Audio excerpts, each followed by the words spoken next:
नमस्कार.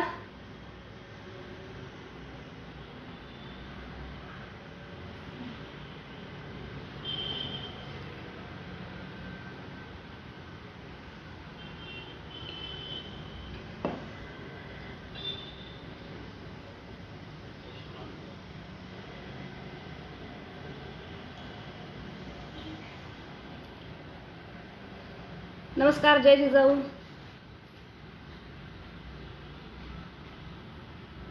आवाज क्लिअर येतोय? व्हिडिओ ऑडिओ क्लिअर आहे का?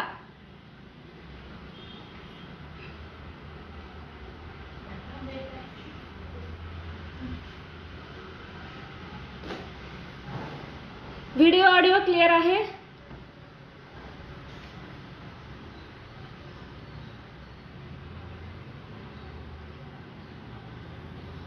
ओके.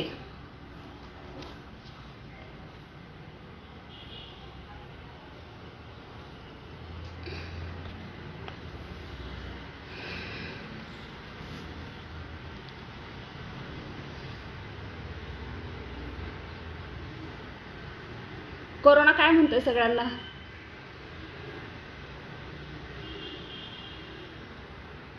अरे वा दत्ता, तू पण उठलाय का? Okay okay okay. नमस्कार Meera.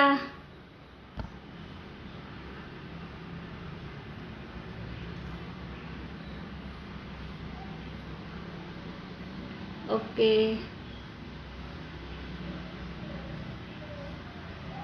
Okay okay okay okay okay.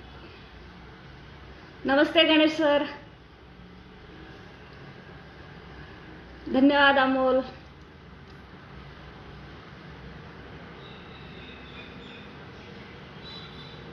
काळजी घे मीनाक्षी, बाहेर जास्त फिरू नको.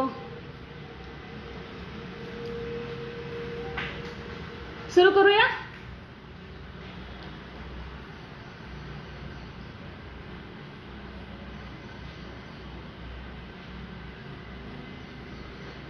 हो स्वप्नील.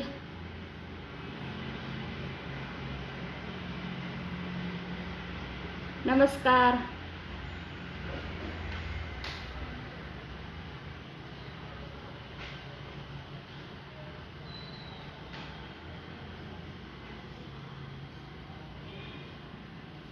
दीपक आला का?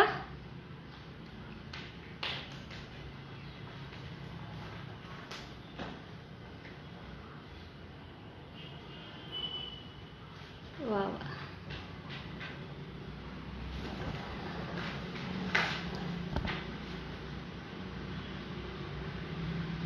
अजून वाट बघूया थोडंसं, एक 5 मिनिटं.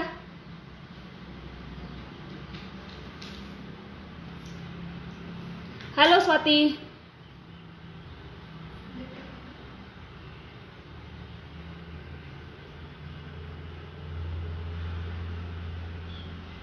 हॅलो वहिनी.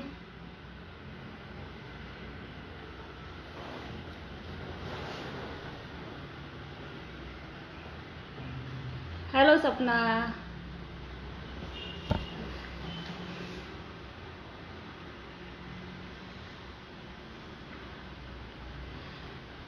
सर्वांना माझा नमस्कार, शुभ संध्या. आज तुम्हाला खूप दिवसांच्या प्रतीक्षेनंतर, 1 महिन्याच्या जवळजवळ प्रतीक्षेनंतर मला विचारलं जेव्हा की आपण असा प्रोग्राम घेतोय अमोल, प्रकाश आणि दीपक यांनी, तर तसं मी स्वतः फार काही ग्रेट करते वगैरे असं मला वाटत नाही, त्याच्यामुळे मी अशा प्रोग्रामला शक्यतो नाहीच म्हणते. पण मला ह्या पोरांनी असं सांगितलं की बाबा तू स्वतः एक इन्स्पिरेशन आहेस ग्रामीण भागातल्या मुलींसाठी, सगळ्यांसाठी, तर आपण ह्या प्लॅटफॉर्मवरती अवेलेबल व्हायला पाहिजे. कारण आज कोरोनामुळे आपण खूप जणांना कॉन्टॅक्टमध्ये नाही आहोत, खूप जणांशी आपली भेट होत नाही. मग अशा वेळेस आपण हे जे माध्यम आहे फेसबुक लाईव्ह, ह्या माध्यमातून आपल्याला एकमेकांशी संवाद साधता येईल. जो लॉकडाऊनचा पिरियड आहे तो आपल्यासाठी सत्कारणी लावता येईल, हा पण माझ्या डोक्यात एक विचार आला आणि आपण हा प्रोग्रामला मी हो म्हणाले. तसं अमोल, प्रकाश सर, हे जे लोक आहेत त्यांना मी खूप दिवसापासून ओळखते. म्हणजे हे सोशली कमिटेड लोक आहेत, खूप छान प्रोग्राम करतात. अगदी ग्रामीण भागातल्या लोकांसाठी मी जेव्हा नायब तहसीलदार म्हणून बदनापूरला होते तर तेव्हाही यांचं काम मी जवळून बघितलेलं आहे.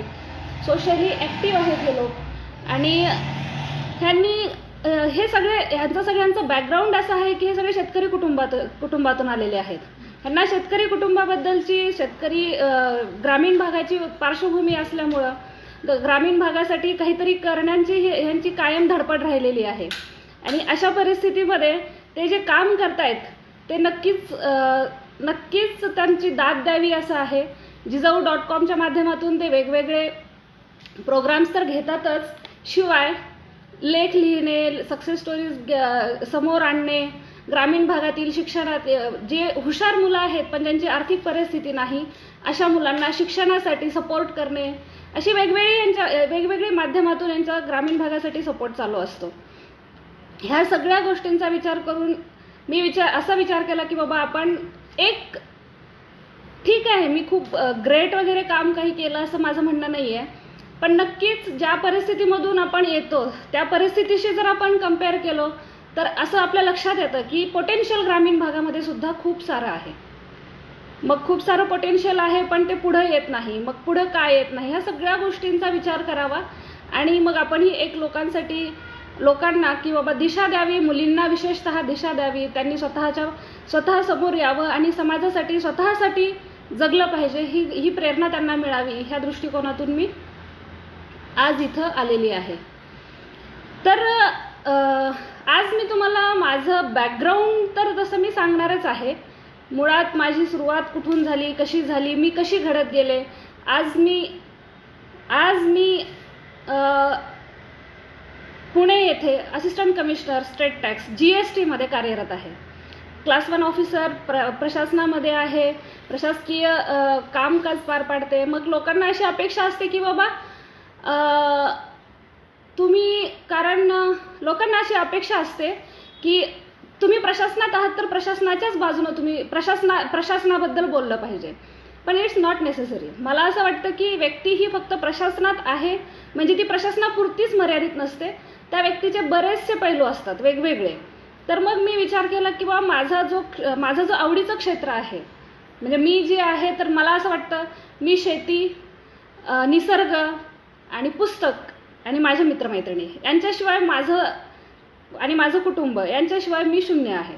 तर मग ह्या सगळ्यांच्या संस्कारांमधून, या सगळ्यांच्या सपोर्टमधून मी जी काही घडत गेलेली आहे. निसर्गाने मला खूप शिकवलेलं आहे, शेतीने मला खूप शिकवलेलं आहे, माझ्या पालकांनी, माझ्या बहीण भावांनी, माझ्या मित्रमैत्रिणी ह्या सर्वांनी मला अगदी खूप खूप खूप जे मी आज इथपर्यंत पोहोचले तर ह्या सगळ्यांचं क्रेडिट त्याच्यामध्ये आहे. त्याच्यामुळं मला असं वाटतं की मी प्रशासन कमी आणि ह्या इतर गोष्टींवरती जास्त बोललं पाहिजे. मी स्वतःला तर ठीक आहे, अभ्यासासाठी मार्गदर्शन तर मी करतेच. माझं स्वतःचा एक इन्फॉर्मल ग्रुपही आहे पुण्यामध्ये, ज्यांना मी जेव्हा शक्य आहे UPSC बद्दल, MPSC बद्दल, ह्या सगळ्या गोष्टींबद्दल मी त्यांना माहिती देते, मार्गदर्शन करते. मला जसं शक्य आहे ते सगळं करत राहते. तर आता ह्या सगळ्यांबद्दल बोलत असताना मी कशी घडले ह्या विषयावरती मी आता येते. मी कशी घडले असा मी जेव्हा विचार करत होते तर मला लक्षात आलं की बाबा मी आज जी काही आहे ह्या सगळ्यांमध्ये माझं खूप साऱ्या गोष्टींचं योगदान आहे. म्हणजे माझं गाव, माझे आई वडील, माझे बहीण भाऊ, माझे शिक्षक, माझे मित्रमैत्रिणी, ह्या सगळ्यांचं खूप मोठं योगदान माझ्या आयुष्यामध्ये नक्कीच आहे. आणि ह्या सगळ्या गोष्टींचा कळत नकळत माझ्यावरती परिणाम होत गेला आणि मी पुढं येत गेली. यात सगळ्यात अगोदर म्हणजे मी जी आहे याचं सगळ्यात मोठं क्रेडिट जर मी कुणाला देऊ इच्छित असेल तर ते माझे वडील आणि दुसरे वडिलांचे जे माझे मित्र आहेत नागोराव ढगे, गावातलेच आहेत. तर त्या दोघांचं क्रेडिट हे माझ्या जडणघडणीमध्ये खूप जास्त आहे. कसं काय तर त्यांनी मला कधीही कुठल्याच परिस्थितीमध्ये तू मुलगी आहेस असं वागवलं नाही. म्हणजे तू मुलगा आहेस असं वागवलं का, असं पण नाही. तू एक नॉर्मल ह्युमन बिईंग आहेस. जसं माणसाचा जन्म येतो आणि ते आपोआप जसे मोठे होत जातात, घडत जातात, काही ना काही करत जातात, त्यांच्यामध्ये पोटेन्शियल असतं, त्या पोटेन्शियलला पुढं घेत जातात. तसं ते त्यांनी मला असं ट्रीट केलं, म्हणजे वेगळं काही की बाबा ट्रीट केलं नाही, तू मुलगी आहेस तर तू अशी वागली पाहिजे, तू मुलगी आहेस तर तू अशी केली पाहिजे. एका विशिष्ट वयामध्ये ठीक आहे, म्हणजे नक्कीच त्यांच्या काही गोष्टी होत्या आणि त्या मला योग्यही वाटतात. तर मला असं वाटतं की बाबा हे सगळं घडत असताना आईवडिलांनी जे मला सांगितलं की बाबा आई वडील म्हणा, वडील किंवा तात्या म्हणा, यांच्यातनं माझं बालपण घडत होतं. शाळा आहे माझी शिक्षक आहेत, यांच्यामधनं माझं बालपण सगळं घडत होतं. मी तशी शाळेमध्ये हुशार 7वीपर्यंत हुशार विद्यार्थी ह्या कॅटेगरीमध्ये होते. आणि 8वी ते 10वी हा जो माझा काळ होता तो माझा थोडासा कालखंड माझा बघितला तर तो मी म्हणेन की इमोशनली सायकोलॉजिकली थोडासा वेगळा कालखंड मी त्याला कन्सिडर करते. कारण हा जो काळ होता माझ्या गावात शाळा आहे 7वीपर्यंत, जिल्हा परिषद लांबोटा, आणि इथून 8वीच्या शिक्षणासाठी जाण्यासाठी मला गरज होती शहरामध्ये जाण्याची. शहरात गेल्यानंतर तिथल्या सराउंडिंगला, शहर म्हणजे फार मोठं शहर नाही, लातूर तसं फार मोठं नाही आहे शहर, आणि अर्ध शहर म्हणेन मी, निम शहर म्हणेन त्याला, पण स्टील आईवडिलांपासून दूर, शहरी जीवन, इथं मला थोडंसं ॲडजस्ट करायला पहिले 1-2 वर्ष नक्कीच त्रास झालेला आहे. पण नंतर 10वीपर्यंत मी व्यवस्थित सेट झाले होते. पण 10वीला म्हणावा तसा परफॉर्म मी करू शकले नाही.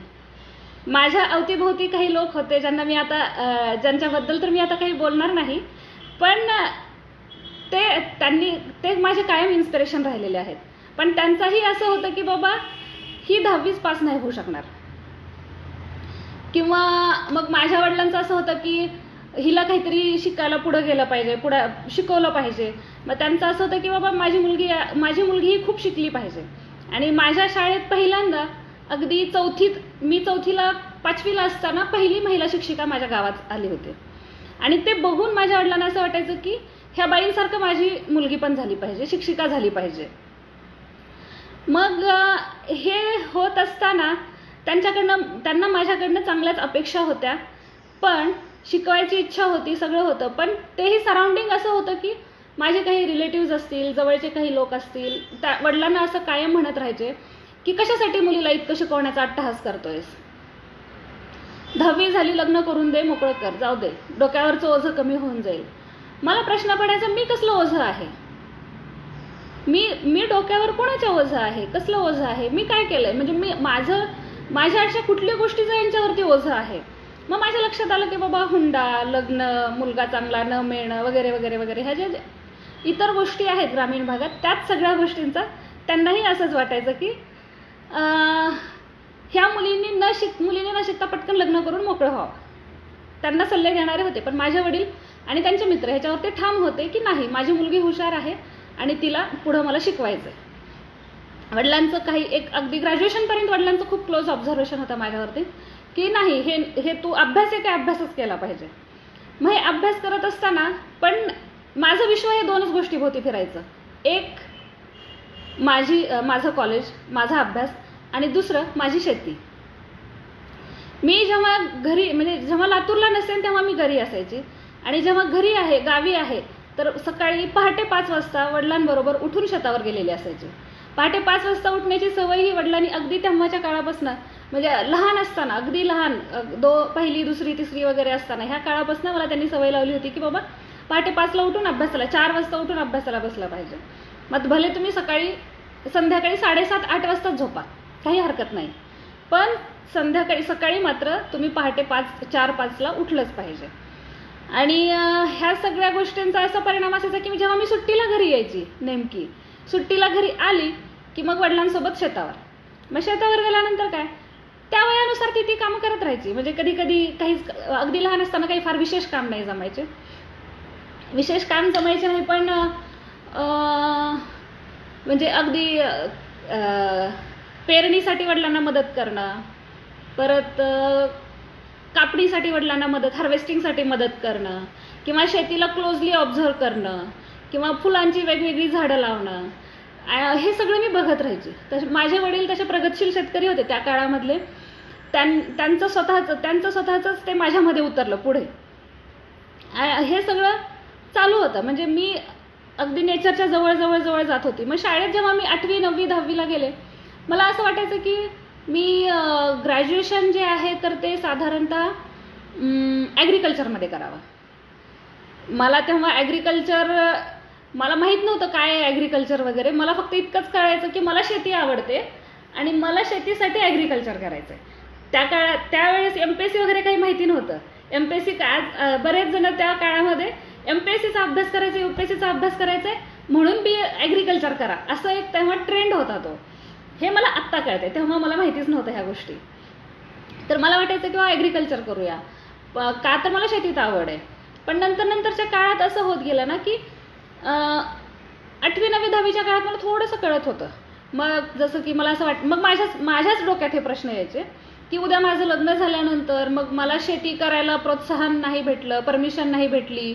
कारण मी बघत होते घरात माझ्या अवतीभोवती बायका घरातली कामं करायच्या आणि शेतीत फक्त त्यांच्या नवऱ्यानी किंवा त्यांच्या घरातल्यांनी जेवढं सांगितलेलं आहे घरातलं उरकून तेवढंच कामं, म्हणजे डिसिजन मेकिंगमध्ये किंवा व्हिजनमध्ये त्यांचा काहीच रोल नव्हता. मग मला असं वाटायचं की बाबा आपल्याला पुढं काय करायचं आहे. मग हे जर मी शिकले, मग शेतीच्या आवडीसाठी हे मी शिकले, पण मला जर पुढं करता नाही आलं तर हा एक प्रश्न माझ्यासमोर होता. मग नंतर मला 10वीला आल्यानंतर असं कळलं की ॲग्रिकल्चरमध्ये जर तुम्हाला डिग्री करायची असेल तर मग तुम्हाला सायन्स घ्यायला लागेल. आणि सायन्स हा माझा आवडता सब्जेक्ट नव्हता. सायन्स मला जगायला आवडतं, पण सायन्स मला शिकून परीक्षा द्यायला कधीच नाही आवडलं. म्हणजे सायन्स मला नक्कीच आवडतं. मी आता नंतरच्या काळात अंधश्रद्धा निर्मूलन समितीसोबत वगैरे काम केलं, विज्ञानाच्या मी फार जवळ आहे, सगळं मान्य आहे. पण स्टील मला जर तुम्ही म्हटलं की बाबा फिजिक्स घ्या, केमिस्ट्री घ्या, बायोलॉजी घ्या, आज मला बायोलॉजी आवडतं, टेक्नॉलॉजी आवडते, पण तेव्हाचा काळ असा होता की मला हे विषयच आवडायचे नाहीत. मग अशा वेळेस काय करायचं. मग म्हटलं जाऊ दे, ठीक आहे, काही हरकत नाही. मग आपण आता एक काम करूया की काही का असे ना आपण सोशल सायन्सला म्हणजे आर्ट्सला ॲडमिशन घेऊया. शाहू कॉलेजला मी ॲडमिशन घेतलं. शाहू कॉलेजला ॲडमिशन घेतल्यानंतर 11वी 12वीला माझं होतं पॉलिटिकल सायन्समध्ये एक सब्जेक्ट होता केंद्रीय लोकसेवा आयोग आणि महाराष्ट्र लोकसेवा आयोग. तोपर्यंत माझे असे गोल्स बदलत गेलेले होते. म्हणजे अगदी 4थीला वाटायचं शाळेतल्या बाईंसारखं व्हावं, 8वी 9वीला वाटायचं की बाबा वकील व्हावं, त्याच्यानंतर असं वाटायचं की ग्रॅज्युएशन करावं, आपलं ॲग्रिकल्चर करावं. आणि मग जेव्हा मी 11वी 12वीला आले तेव्हा मग मला महाराष्ट्र लोकसेवा आयोग आणि केंद्रीय लोकसेवा आयोग समजलं काय आहे काय नाही. मग मी माझ्या राज्यशास्त्राचे जे सर होते त्यावेळेस मला वाटतं शाहू कॉलेजमध्ये ठोंबरे सर आम्हाला शिकवायला होते. मी त्यांच्या मागे लागायचे सारखं की सर हे काय आहे, ही कसली परीक्षा असते, मग हे कसं असतं वगैरे वगैरे, ह्या सगळ्या गोष्टी चालायच्या. मग मला मग सरांनी छान समजून सांगितलं की बाबा महाराष्ट्र लोकसेवा आयोग काय आहे, केंद्रीय लोकसेवा आयोग काय आहे, तिथून कशाच्या पोस्ट मिळतात. त्या पोस्ट पण मला अशा काही फारशा माहिती नव्हत्या तेव्हा. पण मला तेव्हा सरांनी सांगितलं होतं की UPSC ही इंग्लिशमध्ये द्यायची असते आणि माझं मीडियम मराठी होतं. तर मग मला असं वाटायचं की मी नाही करू शकणार UPSC. मग तो विषयच मी डोक्यातनं काढला. पण MPSC मला करायचं असं मी मात्र ठरवून टाकलं. मग वडिलांनी मला मोटिवेशनसाठी समोर ठेवलं होतं, जर तुला खूप चांगले मार्क्स मिळाले 12वीला, 10वीला मला खूप कमी मार्क होते, अगदी 52% होते की लोक मला म्हणायचे की पासच होणार नाही, पण पास झाले फार मोठी गोष्ट होती. आणि 12वीला मग वडिलांनी माझ्यासमोर असं टार्गेट ठेवलं की तुला जर खूप चांगले मार्क्स मिळाले तर तुझ्या मनावरती तुला जे करावं वाटेल ते तू कर, तुला जे शिक्षण घ्यायचं असेल ते कर. मग मी लागले अभ्यासाला जोराला, कारण मला करायचा तिचा अभ्यास. दिसतोय आता व्हिडिओमध्ये डिस्कनेक्ट झाला होता थोड्या वेळासाठी. दीपक, प्रकाश सर, ओके. हां, मग 11वी 12वीला वडिलांनी मोटिवेशन माझ्यासमोर ठेवलं होतं की बाबा तू आता जर खूप चांगले मार्क्स घेशील तर नक्कीच तुझ्या मनावर तुला जे करायचं असेल ते करता येईल. आणि त्यावेळेसचा ट्रेंड फारच डी एड फार ट्रेंड होता. वडिलांची अपेक्षा होती की वडिलांचं एक तर पहिल्यापासून होतं की बाबा मी D.Ed करावं म्हणून, पण मला D.Ed करावं असं कधीच नाही वाटलं, कधीच नाही. कुठल्याही एकाही क्षणाला मला वाटलं नाही की D.Ed करावं. म्हणजे D.Ed कमी आहे का, नाही असं माझं अजिबात म्हणणं नाही आहे. पण प्रत्येकाचा एक पिंड असतो. मला असं वाटायचं की ते नाही, माझ्यासाठी नाही आहे ते. आणि मग त्या केसमध्ये असं झालं की नक्की मला खूप चांगले मार्क्स मिळाले. सोशॉलॉजीमध्ये मी टॉपर होते बोर्डामधनं. 12वीला पण खूप चांगले मार्क्स मिळाले, सगळं झालं. आणि वडिलांनी मग परत मला चालू केलं की नाही तू आता D.Edला ॲडमिशन घेतलं पाहिजे. मग मी म्हणलं नाही, तुम्ही मला सांगितलं होतं किंवा तुझ्या मनावर करायचं जे काही करायचं ते. तर ते म्हणाले की नाही असं नाही, एवढे चांगले मार्क्स मिळाले, सगळेजण असं म्हणतात. वडील फार खुश होते माझे जेव्हा मार्क्स इतके चांगले भेटले, सगळं झालं. तर मग त्या केसमध्ये त्यांना असं वाटायचं की नाही आता मुलींनी D.Ed केलं पाहिजे. मग मी म्हणलं नाही, मला D.Ed कुठल्याही परिस्थितीमध्ये करायचं नाही आहे, कुठल्याच परिस्थितीत करायचं नाही आहे. पण वडिलांनी अट्टहासाने मला D.Edला रजिस्ट्रेशन करून घेतलं. मग ज्या दिवशी वडील माझे रजिस्ट्रेशन करायला गेले, मी त्या दिवशी सरळ बंडाचा झेंडा उघडा केला की नाही, मला हे करायचंच नाही आहे. उपोषण म्हणजे मी 2 दिवस न जेवता झोपून राहिले सरळ की मला नाही जेवायचंच नाही आहे, तुम्हाला बोलायचंच नाही आहे तुमच्याशी.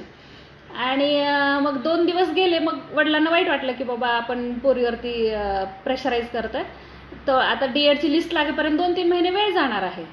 तर त्या दरम्यान आपण एक काम करूया की हिला ग्रॅज्युएशनला ॲडमिशन घ्यायला सांगूया टेम्पररी. आणि त्याच्यानंतर मात्र आपण पुढच्या ह्याच्यामध्ये ही थोडीशी मेंटली स्टेबल होईल आणि मग हिला D.Edसाठी आपण कन्व्हिन्स करूया, असं वडिलांनी विचार केलेला तेव्हा. पण मी म्हणलं नाही, आता मला ॲडमिशन नाही घ्यायचं BAला. तर नाही असं करू नको.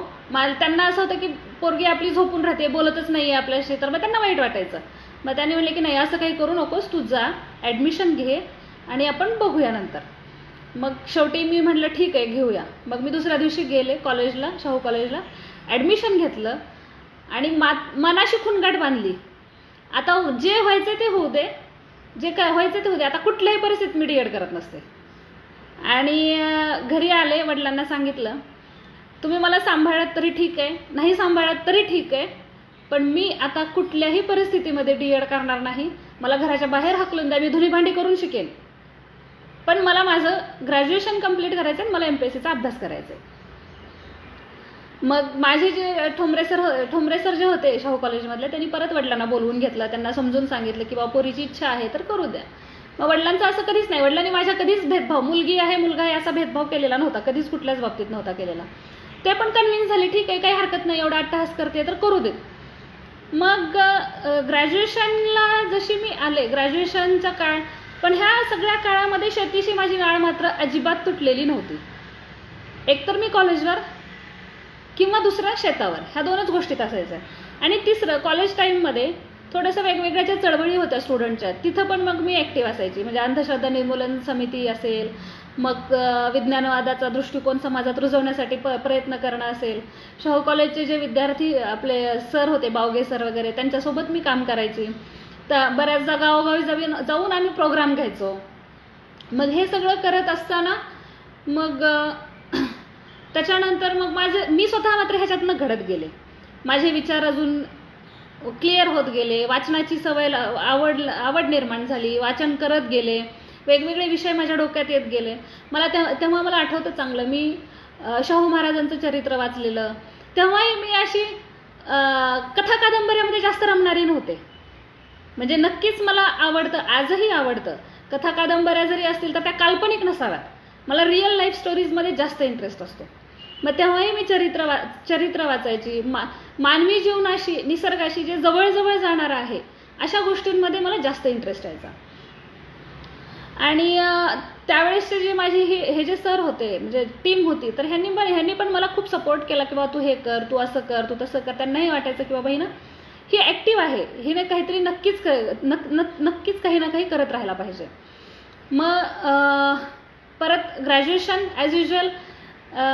मी हुशार होते असं मी म्हणत नाही, पण ग्रास्पिंग माझं चांगलं होतं. वर्षभर मी MPSCचा अभ्यास कर, इकडे ह्या वेगवेगळ्या चळवळी कर, हे कर ते कर, हे सगळे कारनामे कॉलेजचे चालू असायचे. आणि परीक्षेच्या पुढे एक आठवडा 2 दिवस 3 दिवस अभ्यास. पण एवढं करूनही मी ग्रॅज्युएशनला परत टॉपर होते. माझे जे आजही माझ्या त्या मैत्रिणी ज्या आहेत, म्हणजे राणी हुलसरे नावाची जी मैत्रीण होती, ती फार सिरियस मुलगी होती, फार सिरियस होती. मला आता वाईट वाटतं की ती काही म्हणजे आज ती नाही आली पुढं.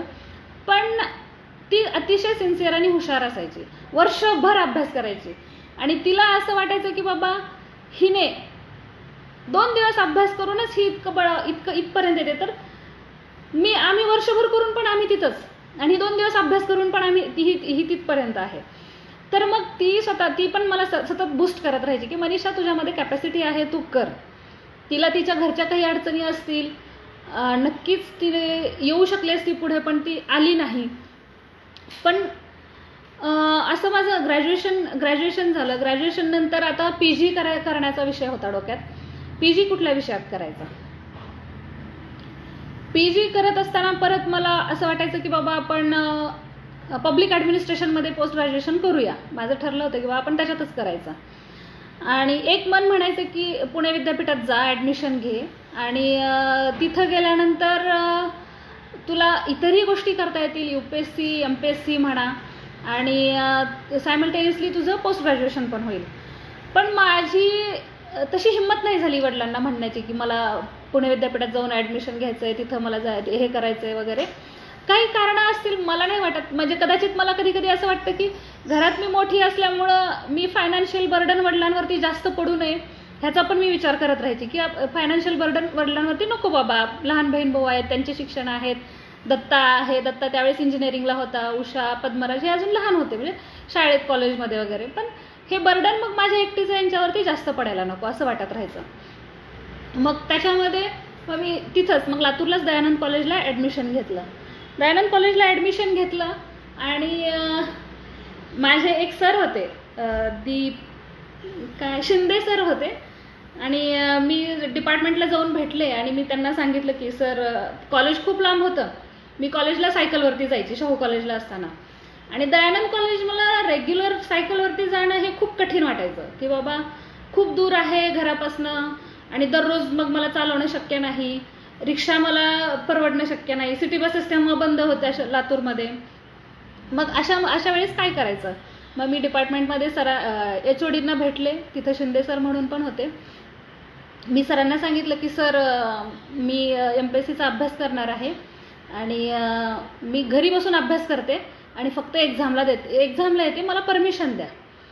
तर पण मी तुम्हाला शब्द देते की बाबा मी तुम्हाला टॉपरमध्ये येईल, म्हणजे तुमची जी मेरिट लिस्ट असेल त्यात मी नक्की असेन. मी म्हणत नाही मी पहिलाच असेन किंवा दुसराच असेन,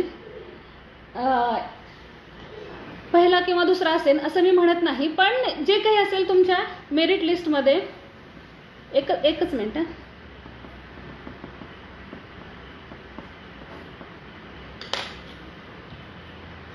हां, सॉरी. तर शिंदे सर होते बाजूला बसलेले. ते म्हणाले की तुला असं वाटतंय का म्हणे की PG म्हणजे का खेळ आहे का, की वर्षभर अभ्यास न करता तुम्ही एकदम टॉपर येण्याच्या गप्पा मारताय. मी म्हटलं सर, मी म्हणते, मी देते शब्द तुम्हाला की मी नक्की येईन. हो प्रकाश सर, भिंगे सरच. आणि त्याच्यानंतर मला असं मी त्यांना तसं म्हणाले, त्यावेळेस असं झालं. पण वर्षभर मग मी घरीच अभ्यास केला, आणि परीक्षेच्या 8 दिवस अगोदर, साधारण आठवडा असेल परीक्षेला, मग मी गेले डिपार्टमेंटमध्ये. शिंदे सर तिथंच बसलेले होते, सगळे तिथंच बसलेले होते, आणि आठवडाभर अगोदर मला सिलेबसही माहिती नव्हता पेपरचा. मग आता अभ्यास कसा करायचा? मग मी डिपार्टमेंटला गेले आणि सरांना सांगितलं, सर मला एक नोट्स पुस्तकं सांगा मला कोणती कोणती वाचायची, आणि मला थोडंसं क्वेश्चन पेपर द्या, म्हणजे मला जरा आठवडाभरात अभ्यास करता येईल. तर मग शिंदे सर आजही ती आठवण काढली की हसतात त्यांच्या त्या ह्याच्यावरती, स्टेटमेंटवरती. ते म्हणाले की तू म्हणाली होतीस की तू टॉपर येशील म्हणून, म्हणजे तू मेरिटमध्ये असशील, आणि अजून तुला सिलेबस पण माहीत नाही आहे. मी म्हटलं सर द्या तरी खरं.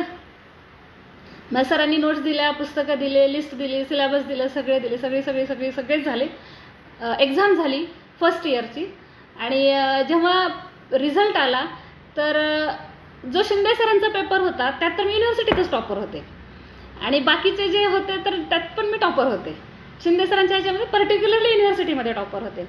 मग मात्र सगळ्यांना आश्चर्य वाटलं की बाबा ही आठवड्याभर अगोदर येऊन आपल्याला म्हणते की माझ्याकडे सिलेबस नाही आहे, क्वेश्चन पेपर नाही आहे, आणि आठवड्याभरात येऊन अभ्यास करून सगळे नेऊन ही टॉपर पण येऊन जाते. मग त्यांचा मग माझ्यावरती प्रचंड विश्वास बसला. सेकंड इयर मग मी थोडं मी रेग्युलर करत गेले. अधूनमधून जायची मी आणि अभ्यास पण सायमल्टेनियसली करत राहायची. थोडंसं मग तिथं पण मी रुळत गेले. मग मित्रमैत्रिणी तिथंही खूप चांगले जमले. ह्या सगळ्या गोष्टींमध्ये मग थोडंसं एम एमध्ये पण मी इंटरेस्ट घेत गेले. एम एमध्ये इंटरेस्ट घेत गेले आणि एम एमध्ये इंटरेस्ट घेत गेल्यानंतर माझ्या लक्षात आलं की आपल्याला एक MPSC जरी आपण MPSCच्या तेव्हा एक्झाम्स रेग्युलर व्हायच्या नाहीत. मग आता काय करायचं. मग मी म्हटलं की आपल्याकडे एक काहीतरी असलं पाहिजे, ऑप्शनल एक काहीतरी आपल्याकडे पाहिजे बाबा, शेवटचं काय कुठल्याही अवघड परिस्थितीमध्ये ते आपल्याला तारून नेईल. मग मला सगळ्यांनी सांगितलं की तू, शिंदे सरांनी पर्टिक्युलरली सांगितलं की तू सेटचा अभ्यास कर आणि एक क्वालिफिकेशन असू दे हातात, काय फरक पडते जरी तू MPSC करणार असेल तरी. मी म्हणलं ठीक आहे, काही हरकत नाही. मग मी सेकंड इयरला असताना साधारण दिवाळीनंतर वगैरे सेटचा अभ्यासाला चालू केली, अटेम्प्ट दिला आणि सेटची आपला MAचा सेकंड इयरचा रिझल्ट येण्याच्या अगोदर माझी सेट पण क्लिअर झालेली होती. म्हणजे मी जेव्हा सेटचं सर्टिफिकेट घेण्यासाठी इकडं आले, पुणे युनिव्हर्सिटीमध्ये माझ्या वडिलांसोबत आले होते की बाबा सर्टिफिकेट घेऊया म्हणून. आणि त्यात परत मग लक्षात त्याच दिवशी रिझल्ट लागल्याचं कळलं आणि मी युनिव्हर्सिटीमध्ये 3rd नंबर होते. माझ्या युनिव्हर्सिटीमधून माझ्या MAच्या ह्याच्यामध्ये पण मी 3rd नंबर होते आणि इकडे सेटचाही रिझल्ट लागला होता. मग आता हे जे होतं ना, ह्या सगळ्या गोष्टींमध्ये म्हणजे इथपर्यंतचा जो प्रवास आहे, माझा शैक्षणिक जो प्रवास आहे, ह्या प्रवासामध्ये माझे वडील, माझी आजी, माझी आई आणि तात्या ह्या सगळ्यांचा खूप मोठा रोल आहे. खूप म्हणजे खूप मोठा. विशेषतः माझी आजी, अशिक्षित आजी, जिला काहीच वाचता लिहिता येत नव्हतं, ती जेव्हा मी अभ्यासाला बसलेली असायची, मी सकाळी झोपेतून उठून अभ्यासाला बसायची, तर बऱ्याचदा दिवसभर जेवण न करता माझा अभ्यास चालू असायचा. तर ती गुपचूप येऊन रूममध्ये माझ्या फक्त जेवणाचं किंवा पाण्याचा ग्लास सरकवायची आणि सांगून जायची की जेवण करून घे तुझं तू वेळेवर. म्हणजे ती इतकी अशिक्षित असून पण तिला शिक्षणाचं, मी काहीतरी करते ह्याचा नक्की तिला आनंद होता. आणि त्याही परिस्थितीत मग आई जी होती, आम्ही सगळे 8वीपासून मी तर इथं लातूरला शिफ्ट झालो होतो. आम्ही चौघेही भावंड इथं होतो. दत्ता तिकडे होता SGGSला नांदेडला, आणि आम्ही 3 जण लातूरमध्ये होतो. आई आणि अण्णा ह्या दोघांनी घरातल्या सगळ्या आघाड्या सांभाळून घेतल्या. आणि ह्या सगळ्या परिस्थितीमध्ये मग त्यानंतर असं झालं की बाबा वडिलांना वाटायचं की आता लेक्चरशिप करायला पाहिजे. ऑब्व्हियसली कुठल्याही पालकांना तेच वाटणार आहे की आता सगळं क्वालिफिकेशन आहे, सेट आहे, नंतर मी नेटही दिली, नेटही क्लिअर केली, तर मग असं वाटायचं की सगळं क्वालिफिकेशन आहे तर हिनं व्हायला पाहिजे. मग मी एका वेळेस इंटरव्ह्यू दिला एका ठिकाणी, देगलूरचं एक कॉलेज होतं, तिथं इंटरव्ह्यू दिला आणि सिलेक्शन पण झालं. मग तिथं असं झालं की कुठेतरी मी थोडंसं डायव्हर्ट झाले का असं मला त्या वर्षात असं वाटत होतं की मला जे करायचं आहे ते हे नाही आहे, मग आपल्याला वेगळं काहीतरी करायचं होतं, पण स्टील आता क्वालिफिकेशन आहे तर हे करत करूया असं मला वाटायचं. मग मी जॉईन झाले आणि तिथल्या संस्थाचालकांचं असं होतं की किमान डोनेशन नावाचा जो मराठवाड्यात अतिशय घाणेरडा प्रकार आहे, मला माहीत नाही इकडं आहे का नाही,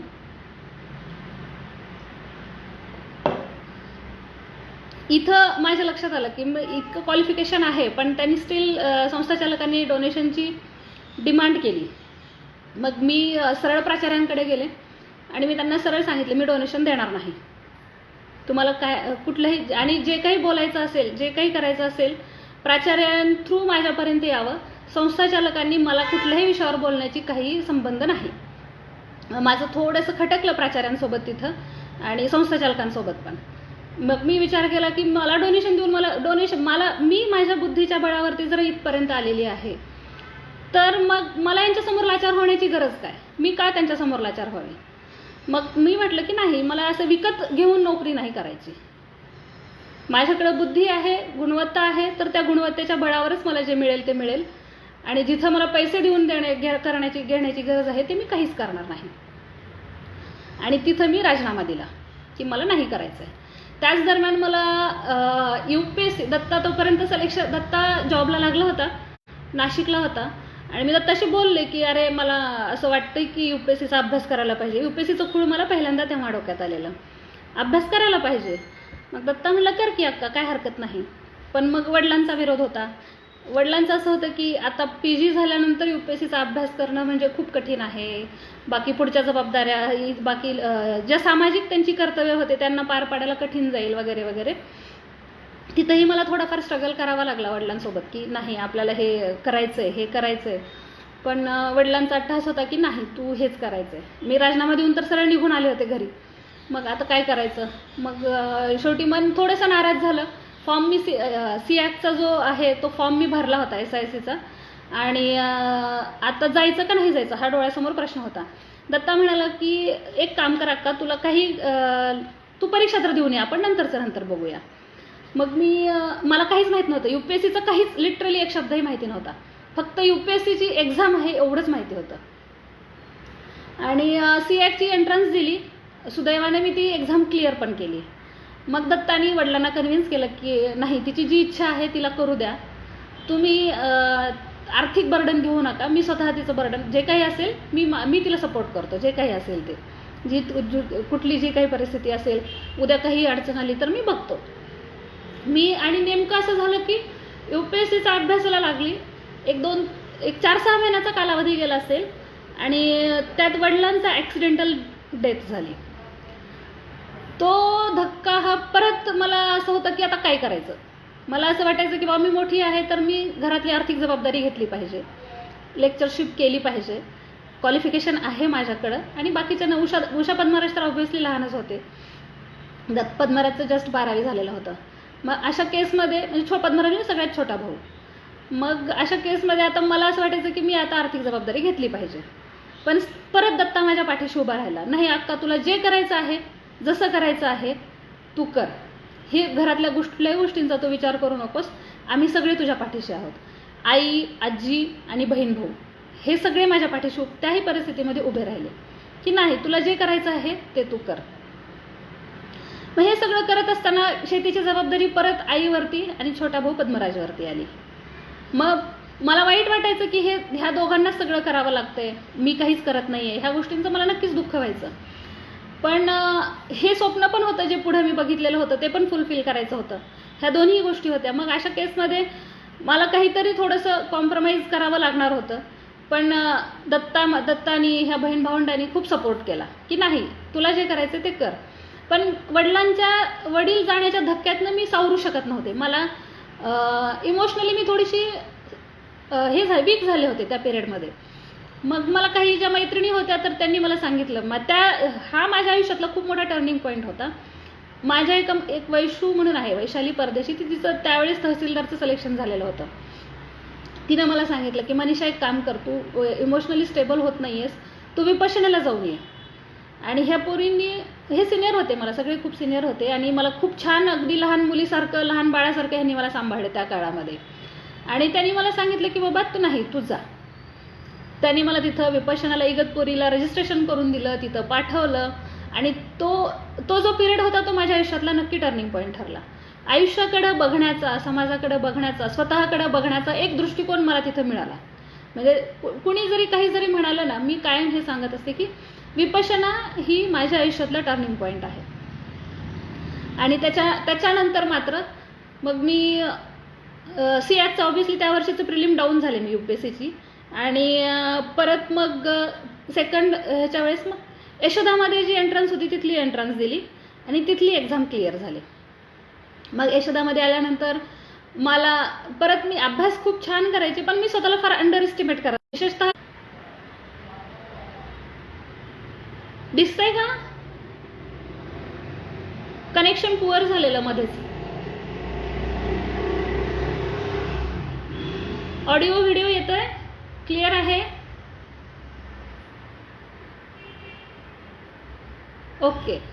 हां, तर मग यशोदामध्ये आल्यानंतर आमचा एक चांगला ग्रुप जमला होता. अगदी CACमधून जे आम्ही आलो ते तसेच यशोदामध्ये आलेले एक 10-15 जण होतो आम्ही, साधारण 8-10 जण होतो. अभ्यास करायची शांतपणे, आपला अभ्यास आणि आपण हे सगळ्या गोष्टी चालत राहायच्या. पण अगेन मी स्वतःला कुठेतरी अंडर एस्टिमेट करत राहिले असं मला वाटायचं तेव्हा, त्याही परिस्थितीमध्ये. मला असं वाटायचं की आपलं होईल का, नाही होणार का, कारण UPSC हे सगळे फाडफाड इंग्लिश बोलणारे माझ्या अवतीभोवती लोक होते आणि मला असं वाटायचं की मला यांच्यासारखं नाही येत बाबा, मग काय करणार. मग स्वतःला अंडर एस्टिमेट मी करत गेले. पण मी काय, आमचं जेव्हा ग्रुप डिस्कशनला आम्ही सगळेजण बसायचो तेव्हा मी फक्त इतकाच विचार करायची की मला यांच्यापेक्षा ना कमी येतं, म्हणजे बोलता येत नाही यांच्यासारखं. पण मी कायम स्वतःला सांगत राहायची की मी अगदी शाळेपासून मी खूप सिन्सिअर स्टुडंट होते, खूप सिन्सिअर. आणि त्या सिन्सिअर स्टुडंट असण्याचा, सिन्सिअरली अभ्यास केल्याचा मला एक्झाममध्ये नक्की फायदा होईल एवढं मी स्वतःला सांगत राहायची, बूस्ट करत राहायची स्वतःला. प्रिलिम्स झाली, प्रिलिम्सचा रिझल्ट पॉझिटिव्ह आला आणि परत विषय असा झाला की बाबा आता ऑप्शनल. एक तर ऑप्शनल माझं पब्लिक ॲडमिनिस्ट्रेशन होतं, मग सेकंड ऑप्शनल कुठला घ्यायचा हा माझ्यासमोर विषय होता. तर मग त्या केसमध्ये सेकंड ऑप्शनलला मला काहीच माहिती नव्हतं, बॅकग्राऊंड काहीच नव्हतं, कुठला सब्जेक्ट घ्यायचा. एकतर प्रिलिमचा रिझल्ट आलेला, 2 महिन्याचाच वेळ आहे, 2 महिन्याच्या वेळेमध्ये काय तयारी करणार. मग मला जे अवतीभोवती जे होते माझे तिथं यशोदामध्ये, तर त्यांनी सांगितलं की पाली लिटरेचर हा अगदी छोटा, सोपा, सुटसुटीत सब्जेक्ट आहे, थोड्याशा अभ्यासावरती थोड्या कमी काळामध्ये होऊन जाईल. मग मी पण थोडं सिलेबस बघितला आणि ठीक आहे बा, काही विचार केला की काही हरकत नाही, आपण घेऊ शकतो पाली लिटरेचर. घेतला खरं, पण माझ्या नंतर लक्षात आलं की रट्टा मारणे हा माझा पिंडच नाही आहे. म्हणजे जर मला तुम्ही सांगितलं की एखादं काहीतरी आहे आणि तू भोकून ते पाठ करून ये, तर मला ते कधीच जमणार नाही. मला स्वतःचं ॲनालिसिस करायला, स्वतःचं ओपिनियन बनवायला, स्वतः वाचन करायला, समजून घ्यायला, ह्या पद्धतीनं जायला नक्कीच आवडतं आणि तोच माझा पिंड आहे. पण मग त्याचा फटका मला मेन्सला बसला. त्यावेळेस जवळजवळ परीक्षेच्या 15 दिवस अगोदरच मी स्वतःलाच हे करून टाकलं की माझा काही पालीचा अभ्यास होत नसतो आणि त्याचा फटका मला मेन्सला नक्कीच बसला. मग त्याच्यानंतर परत सेकंडच्या ह्याच्या वेळेस पण जेव्हा माझे रिझल्ट आला मेन्सचा, त्यावेळेस मला लक्षात आलं की जेव्हा आमचा जो 10-12 जणांचा ग्रुप होता, बाकी सगळ्या सब्जेक्टमध्ये मला सगळ्यांपेक्षा जास्त मार्क होते. अगदी एसएमध्ये तर खूप चांगले मार्क होते. पालीनं मात्र त्यावेळेस 600 मार्काचा पाली होता, 2 पेपर होते 300-300 मार्काचे. माझा 14 मार्कावरनं इंटरव्ह्यूचा कॉल गेला त्यावेळेस आणि मला मार्क होते पालीला 100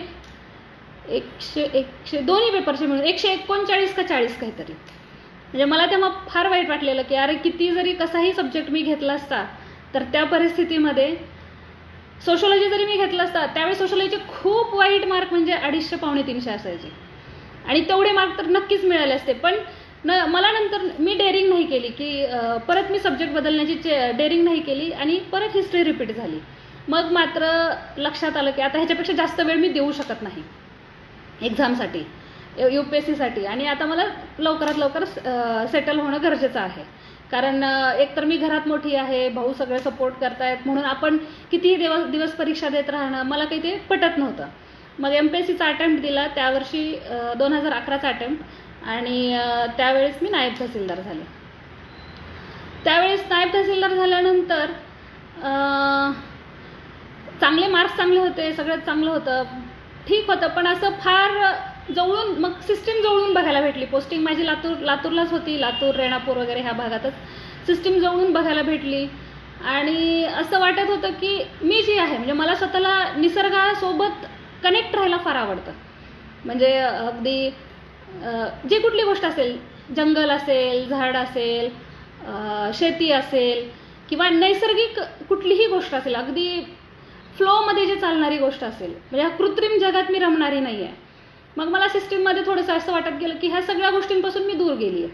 मला वाचायला प्रचंड आवडतं.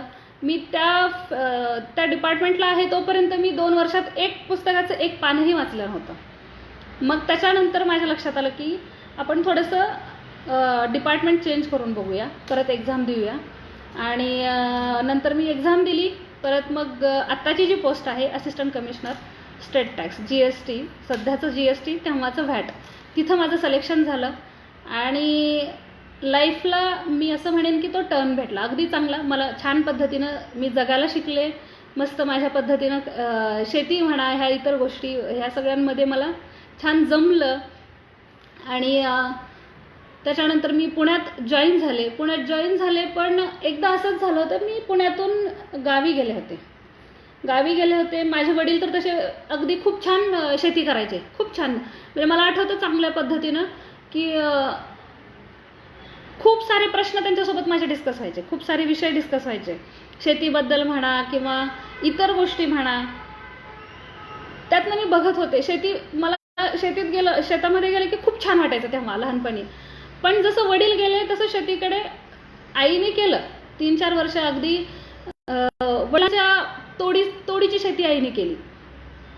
पण मग नंतर आम्हीच आईचं बर्डन थोडंसं कमी करायचं म्हणून आईला दुर्लक्ष करायला लावलं शेतीकडे, की बाबा जास्त त्रास देण्यात. आम्ही सगळे बाहेर पडलोय आणि आता आईला कशाला इतका त्रास द्यायचा, हा एक विषय डोळ्यासमोर होताच. मग आम्ही आईला सांगितलं की नको, आता जास्त लोड घेऊ नका तुम्ही, आणि आपण वाटेकरी वगैरे लावून करून घेऊया शेती, जसं जमेल तसं.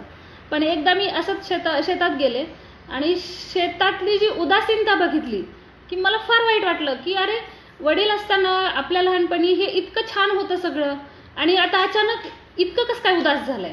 म्हणजे की बाबा तो चाम शेतीमधला निघून गेलाय. मग डोक्यात आलं की नाही, आता आपण सगळे सेटल झालोय तर आपण आता शेतीकडे बघायला पाहिजे. मग शेतीकडे बघायला पाहिजे. दरम्यानच्या काळात माझं लग्नही झालं होतं. मग सासर तिथं जवळपासच होतं. मग असं वाटायचं की ठीक आहे, दोन्हीकडे आपण बघूया. पण एक भारतीय स्त्रीला ज्या गोष्टी फेस करायला लागतात सासरी गेल्यानंतर, किंवा शेती कुठल्याही पुरुष प्रधान ह्याच्यामध्ये क्षेत्रामध्ये एंट्री करत असताना, तो स्ट्रगल मला तिथेही करावा लागला. मग एक दिवस मला माझ्या भावाचं, दत्ताचं प्रचंड कौतुक वाटतं काही गोष्टींबद्दल. मी त्याला बोलताना बोलली की अरे दत्ता, मला असं वाटतं की शेती असावी, शेती करण्याची फार इच्छा होतीये. इथं तर मी करायला चालूच केली होती, पण स्टील असं वाटतं की असावी. तर मला म्हणलं की अक्का, तुला असं का वाटतं की शेती विकत घेऊन करायला पाहिजे? आपली परंपरेने चालत आलेली भरपूर शेती आहे, आणि तुला असं वाटतं का ती तुझ्या नावावरच केल्यानंतर ती शेती तू करू शकशील? तर तसं सांग, मी तुला शेती तेवढी तुला पाहिजे तेवढी तुझ्या नावावर करून देतो, आणि मग तू शेती कर, तुला जे करायचं असेल ते. ह्या शेतामध्ये आपल्या परंपरेनं जे चालत आलेलं आहे, जी परंपरागत जमीन आलेली आहे, त्या जमिनी तुला वाटेल ते कर. तुला जर वाटत असेल नावावर केल्यानंतरच मी करू शकते, तर माझी त्यालाही तयारी आहे. तुला वाटत असेल, मग मी विचार केला, अरे नाही, आपण चुकीचा विचार करतोय. हे बरोबरच आहे. आपल्याला इथं जी आपली बापदाद्यांची जमीन चालत आलेली आहे त्याच्यामध्ये करायला भरपूर स्कोप आहे. मग मी विचार चालू केला की आता आपण काय करायचं. शेतीमध्ये गावाकडे मी जेव्हा विचार चालू झाला डोक्यात, तात्यांशी गप्पा झाल्या, घरच्यांशी गप्पा झाल्या, सगळ्यांना असं होतं की आजही आपण बघतो शेती म्हटलं की निराशावादी दृष्टिकोन लोकांचा, की इथून काहीच भेटत नाही, की किंवा मग जे लोक आयुष्यात फेल होतात त्यांनी शेती करावी, किंवा ज्यांना काहीच करता येत नाही त्यांनी शेती करावी, हे एक ओव्हरऑल दृष्टिकोन होता. परत ज्यांना फक्त हे करता येत नाही, की ज्यांना काही आता स्कोप उरलेला नाही आहे त्यांनी तिकडे आलं पाहिजे, ह्याच्यातनं काही रिटर्न्स नाही आहेत, वगैरे वगैरे वगैरे वगैरे. मी प्रचंड निगेटिव्ह गोष्टी ऐकत गेले. वर्षभर मी अभ्यास करत होते. अभ्यास केला माझ्या स्वतःच्या शेतीचा. सायमल्टेनियसली मी इकडे पश्चिम महाराष्ट्रात, पुण्याला पोस्टिंगला असल्यामुळं, पश्चिम महाराष्ट्रातले जे प्रगतशील शेतकरी आहेत, छान उत्पादन घेत आहेत, कमी ह्याच्यावरती घेत आहेत, वेगवेगळ्या टेक्नॉलॉजीचा वापर करत आहेत, हे शनिवार रविवार माझा ठरलेला दिवस असायचा. शनिवार रविवार पकडायचा आणि ह्या वेगवेगळ्या शेतीच्या वेगवेगळ्या प्रोजेक्टला भेट द्यायचा. त्यावेळेस मला मध्येच गोट फार्मिंगचा पण डोक्यात विषय आलेला, मध्येच कुक्कुटपालनाचा पण आलेला. गोट फार्मिंगचं तर मी खूप मनावर पण घेतलं होतं. मग मी असं विचार केला की बाबा अभ्यास चालू केला गोट फार्मिंगचा. किंवा त्याचं शेड कसं असेल, किती संख्या असली पाहिजे, मग त्यांचं ब्रॉटअप कसं झालं पाहिजे, त्यांना कसं वाढवलं पाहिजे, त्यांचे हेल्थचे इश्यू असतील वगैरे वगैरे. आणि एका मोमेंटला मी रात्री असं वाचत बसले होते की बाबा गोट फार्मिंगबद्दल काय काय आहे. मग त्याच्यात ते बकऱ्यांचं, शेळींचं जे व्हॅक्सिनेशन आहे तो चॅप्टर मी वाचत होते, की बाबा हे इतक्या महिन्याचं झाल्यानंतर त्यांना हे दिलं पाहिजे, तितक्या महिन्याचं झाल्यानंतर त्यांना ते दिलं पाहिजे, वगैरे वगैरे जे आहे ते. आणि एका मोमेंटला येऊन मला असं वाटलं की अरे, आपण इतकी काळजी घ्यायची ह्यांना आणि ह्यांना कापायला द्यायचं. म्हणजे मी नॉनव्हेज खाणाऱ्यांच्या विरोधात आहे वगैरे असं काही नाही आहे, किंवा खाणं वाईट आहे असंही माझं म्हणणं नाही आहे. पण माझं म्हणणं फक्त एवढं, मला असं वाटलं की इतकी काळजी घेऊन मी नाही कापायला देऊ शकत कोणालाच, मला नाही ते शक्य. त्या मोमेंटला मी तो इतका सगळा अभ्यास केलेला, सगळं केलं. मी म्हणलं आता ह्याच्यानंतर माझ्या समोर गोट फार्मिंग हा विषयच नाही आला पाहिजे, मी नाही करू शकत. हे सगळी काळजी घेऊन त्याच्या हेल्थचे हे सगळे करायचे आणि परत त्याला कट करायला देणं, हे मला नाही पटणार, माझ्या मनाला नाही पटणारी गोष्ट आहे. मग सगळ्या गोष्टी ह्या बुद्धी आणि पैसा ह्याच दृष्टिकोनाला, नाही तर काही गोष्टी ह्या आपल्या स्वतःच्या मनासाठी पण असतात. मी म्हणलं नाही, मी हे नाही करू शकणार. मग आता दुसरं काय, आता काय ऑप्शन? मग मी विचार केला की आपण डाळिंब शेतीबद्दल विचार करूया. डाळिंब शेतीबद्दल विचार करत असताना मला असं बरेच इकडचे जे आपलं बारामती, इंदापूर हा जो भाग आहे समृद्ध भाग आहे डाळिंबाच्या बाबतीत. मी इथं बऱ्याच ठिकाणी मी इकडं फिरत होते आणि मग मला डाळिंब शेतीचा अभ्यास करताना मग त्याच्याही काही निगेटिव्ज मला अशी लक्षात आली की आपण स्वतः तिथं जातीनं हजर राहणं फार गरजेचं आहे. कारण डाळिंब किंवा द्राक्ष हे फार डेलिकेट आहेत. अगदी आभाळात आकाशामध्ये एखादा ढग जरी आला तरी तुम्हाला तिथं लगेचच हजर असलं पाहिजे, तुम्ही लगेच फवारा घेऊन तिथं हजर असलं पाहिजे, प्रिकॉशन्स घेतले पाहिजेत. मग हे मला पुण्यात राहून पॉसिबल आहे का? नोकरी करता करता मला हे पॉसिबल आहे का? तर शेवटी मला तिथं नोकरीच्या जे सालगडी आहेत त्यांच्यावरती डिपेंड राहून काम करावं लागणार होतं. मग मी विचार केला की नाही, मला हे नाही पॉसिबल. मग दुसरा पर्याय काय? मग माझ्यासमोर आला दुसरा पर्याय सीताफळ आहे, शेवगा आहे, जे कमी पाणी आणि ज्यांच्यावरती ह्या रोगांचा अटॅक कमी होतो. तर मग आपल्याला असंच पीक निवडायला लागेल की जे आपल्याला मॅनेज करता येईल. म्हणजे 2-4 दिवस जरी लेट झाला मला घरी शेतात पोहोचण्यासाठी तर त्याचा निगेटिव्ह इम्पॅक्ट नाही झाला पाहिजे, हा विचार करून मग मी सीताफळाचं नियोजन केलं, डोक्यात नियोजन केलं. आता मग दुसरा प्रश्न होता, आता मोठा प्रश्न माझ्यासमोर होता पाणी. कारण दुष्काळी भाग आहे सगळा मराठवाडा असं म्हणतात. माझे मित्रमैत्रिणी तर मला सारखंच म्हणतात की मराठवाडा हा दुष्काळी भाग आहे. पण जरी दुष्काळी असला तरी माझं म्हणणं आहे की इतकाही दुष्काळी नाही आहे की बाबा तुम्हाला स्वतःला शेती करायला सुद्धा फार अडचणी येतील, असं नाही. माझं असं म्हणणं होतं की फक्त लॅक ऑफ मॅनेजमेंट हा एक विषय आहे मराठवाड्यामध्ये, किंवा विल पॉवर हा एक विषय आहे. तर मग पाण्याचं नियोजन करायचं तर मी अगोदर विचार केला शेततळ्याचा. घरून थोडंसं आईचं असं होतं सुरुवातीच्या टप्प्यात की अगं शेतात फार मेहनत आहे, कशाला उभं नादायला लागली, तुला जे करायचं ते तिकडं कर वगैरे वगैरे. पण मी म्हणलं नाही, मला शेततळं करायचं आहे. आणि 2017 साली मार्च एंड झाला आणि त्याच्यानंतर एप्रिलमध्ये मी माझी सगळी मार्चची सगळी कामं संपून एप्रिलमध्ये मी गावाकडे गेले, आठवडाभराची सुट्टी टाकून. आणि शेततळ्याचं नियोजन केलं. उभं राहून सकाळी 6 वाजल्यापासून रात्री 8 वाजेपर्यंत काम चालू असायचं. 3 दिवसामध्ये शेततळं कंप्लीट करून घेतलं ते वर्ष. मग बऱ्याच गोष्टी शिकतच गेले. त्याच वर्षी पाईपलाईन करून घेतली आणि मग त्याच्यानंतर सीताफळाचं लागवडीचं नियोजन केलं. मग एक आर्थिक पण गोष्टी होत्या. आर्थिक गोष्टी असल्यामुळं असं व्हायचं की टप्प्याटप्प्यानं करणं गरजेचं होतं. ते एकदम बाबा एकाच ह्याच्यात सगळं होणं शक्य नव्हतं. तर मी फक्त शेततळं खोदून घेतलं, मग त्याचं अस्तरीकरण नेक्स्ट इयरला केलं.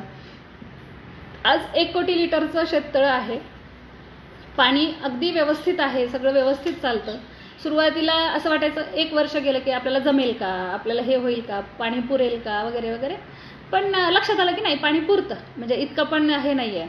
मग दुसऱ्या वर्षी सुरुवातीला 1800 झाडं सीताफळाची लावले आणि आंतरपीक म्हणून शेवगा घेतला आंतरपीक. ही जी आमची जमीन होती साधारण माळरानाची 10 एकर जमीन होती.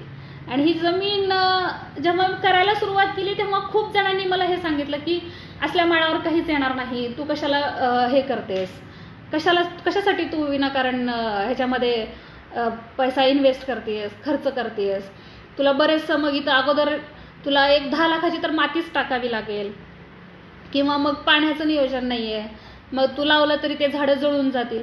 हे जे आहे ना निगेटिव्हिटी जी आहे ग्रामीण भागातली, ती निगेटिव्हिटी कायम माझ्यावरती बंबार्डिंग व्हायचं निगेटिव्हिटीचं. पण मग मी माझ्या कानाला आणि माझ्या डोळ्याला असं बंद करून टाकलं होतं. जेवढं ऐकायचं आणि तेच तिथल्या तिथं सोडून द्यायचं. मी कुणालाच उत्तर देत नव्हते. मी असं करायला पाहिजे तसं हां मी म्हटलं नाही ठीक आहे ना, मी असं विचार करते की सगळंच फेल जाईल, काही हरकत नाही, मला घरचे सीताफळ तर खायला भेटतील. कोण सांगितलं मला त्याच्यातनं करोडो रुपये कमवायचे? नाही कमवायचे मला.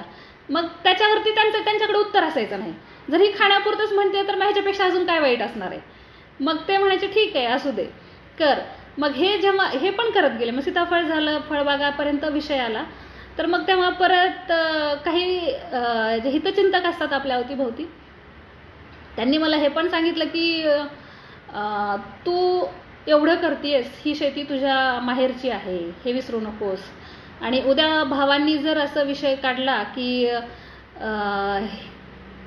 त्यांना जर असं वाटलं की बाबा ही शेती आमची आहे आणि ही मध्ये मध्ये करते वगैरे, तर मग तुझी सगळी इन्व्हेस्टमेंट, सगळी गुंतवणूक, सगळी मेहनत वाया जाईल वगैरे वगैरे. तर मी त्यांना एकाच प्रश्नात उत्तर दिलं, त्यांच्या प्रश्नाचं एका वाक्यात उत्तर दिलं. ज्या क्षणाला हा विचार येईल घरामध्ये कुणाच्याही, त्या क्षणाला मी घरातून बाहेर पडेन. मला एकही पैशाची कुणाचीही अपेक्षा नाही आहे, एकही पैशाची. पण मला हा विश्वास होता की असं कधीच होणार नाही. आणि भाऊ दोन्ही असतील, आई असतील, बहीण असेल, कुणीही असेल, कुणीही तो विषय म्हणजे कुणीही कुठल्याही परिस्थितीमध्ये तो विषयच माझ्या डोळ्यासमोर आणून दिला नाही की बाबा मी नाही करायला पाहिजे. मग माझं यांचं इनसेक्युरिटी त्यांना कधी नाही वाटली, कुठलीच नाही. त्याच्यामुळं मला ती अडचण पण नाही येईल. पुढं काळाच्या ओघात तर आज तर परिस्थिती अशी आहे की मी फक्त नियोजन करते आणि सगळं काम हे ग्राउंडवरती आई करून घेतात. आई ग्राउंडवरती काम करत असल्यामुळेही मला असं फार विषय उरत नाही, म्हणजे जास्त लोड येत नाही. आता सुरुवातीला 2 वर्ष खूप लोड, म्हणजे अगदी सकाळी 6 वाजता उठून फोन लावणे घरी गावाकडं, गड्यांना फोन लावणे, हे करणे, मग संध्याकाळी त्यांना नियोजन सांगणे, संध्याकाळी त्यांचं ऑफिसवरून आल्यानंतर परत मग त्यांचं सगळं आढावा घेणं वगैरे वगैरे माझं चालू असायचं. म्हणजे माझा दिवसच त्याच्यामध्ये पूर्ण जायचा. पण आता गोष्टी सगळ्या सेट झाल्यात, म्हणजे त्याच्यामुळं असं काही फार हे नाही. आता ह्याच्यामध्ये अजून एक मला सांगण्याचा मुद्दा हा वाटतो की शेतीबद्दल जेव्हा मी विचार करत होते तेव्हा मला काही गोष्टी होत्या की बाबा कशी शेती करायची, म्हणजे जे पारंपरिक पद्धतीनं चालू आहे तशी करायची का वेगळं काही करायचं. आता पिकं नियोजन झालं, मग माझ्या डोक्यात त्यावेळेस ना घरात काही विषय पण चालू होते. कॅन्सरच्या गोष्टी पण खूप साऱ्या ऐकायला यायच्या, लोकांचे हेल्थ इश्यूज आहेत, लाईफस्टाईल डिसिजेस आहेत, ह्या सगळ्या गोष्टी लक्षात येत होत्या. एक दिवस मी असंच विचार करत होते की बाबा लहानपण आठवलं तर लहानपणात गावामध्ये अगदी 15, 20, 25 वर्षापर्यंत वगैरे कॅन्सरचा एखादा पेशंट सापडायचा. हल्ली कॅन्सरचं पेशंटचं प्रमाण इतकं वाढत गेलेलं आहे, तुम्हाला अगदी गल्लीत पण एखादा पेशंट भेटेल. मग हे इश्यू हेल्थचे जे निर्माण झालेत ते कशामुळं आहे, म्हणजे आपल्या फूड हॅबिट्स बदलल्यात. मग फूड हॅबिट्स बदलल्यात म्हणजे काय खातोय आपण. मग जंक फूड तर ठीक आहे, हे तर सोडून द्या, हे शहरातलं झालं. पण जे ग्रामीण भागाबद्दलचं काय, ग्रामीण भागात तर जंक फूडची सवय नाही आहे लोकांना. मग जे ग्रामीण भागात पिकतंय ते शहरी भागात खाल्लं जात आहे. मग ह्याचा हेल्थवरती म्हणजे युरिया आहे किंवा इतर रासायनिक जे निविष्ठा आहेत ह्याचा शेतकऱ्यावरतीही परिणाम होतोय. दरवेळेस जेव्हा पेरणीचे दिवस यायचे तेव्हा कुठल्या ना कुठल्या फवारणी, म्हणजे ते कुठले तणनाशक असेल किंवा कुठली फवारणी औषधांची असेल, त्याचं प्रमाण अति होऊन शेतकऱ्याचा मृत्यू झाल्याच्या बातम्या ह्या ऐकतच होते मी. मग मी विचार केला की मग मी परत मागे जात गेले, वडिलांच्या गोष्टींपर्यंत मी जात गेले. मग माझ्या लक्षात आलं की साधारण 2002 पर्यंत आमच्याकडे केमिकल शेती नव्हतीच, म्हणजे फर्टिलायझर्स वापरलेच जायचे नाहीत. फार रेअर फक्त ऊसासाठी युरिया मला वाटतं तो पण उशिरा वापरायला चालू केला होता वडिलांनी, अदरवाईज नाही, फक्त शेणखतावरती असायचा. आणि मग त्याच्यानंतर वडील गेल्यानंतर म्हणजे साधारण 2005 नंतरची जमिनीची झालेली अवस्था आणि 2005च्या आवाज येतोय, व्हिडिओलाच काय प्रॉब्लेम होते काय माहिती.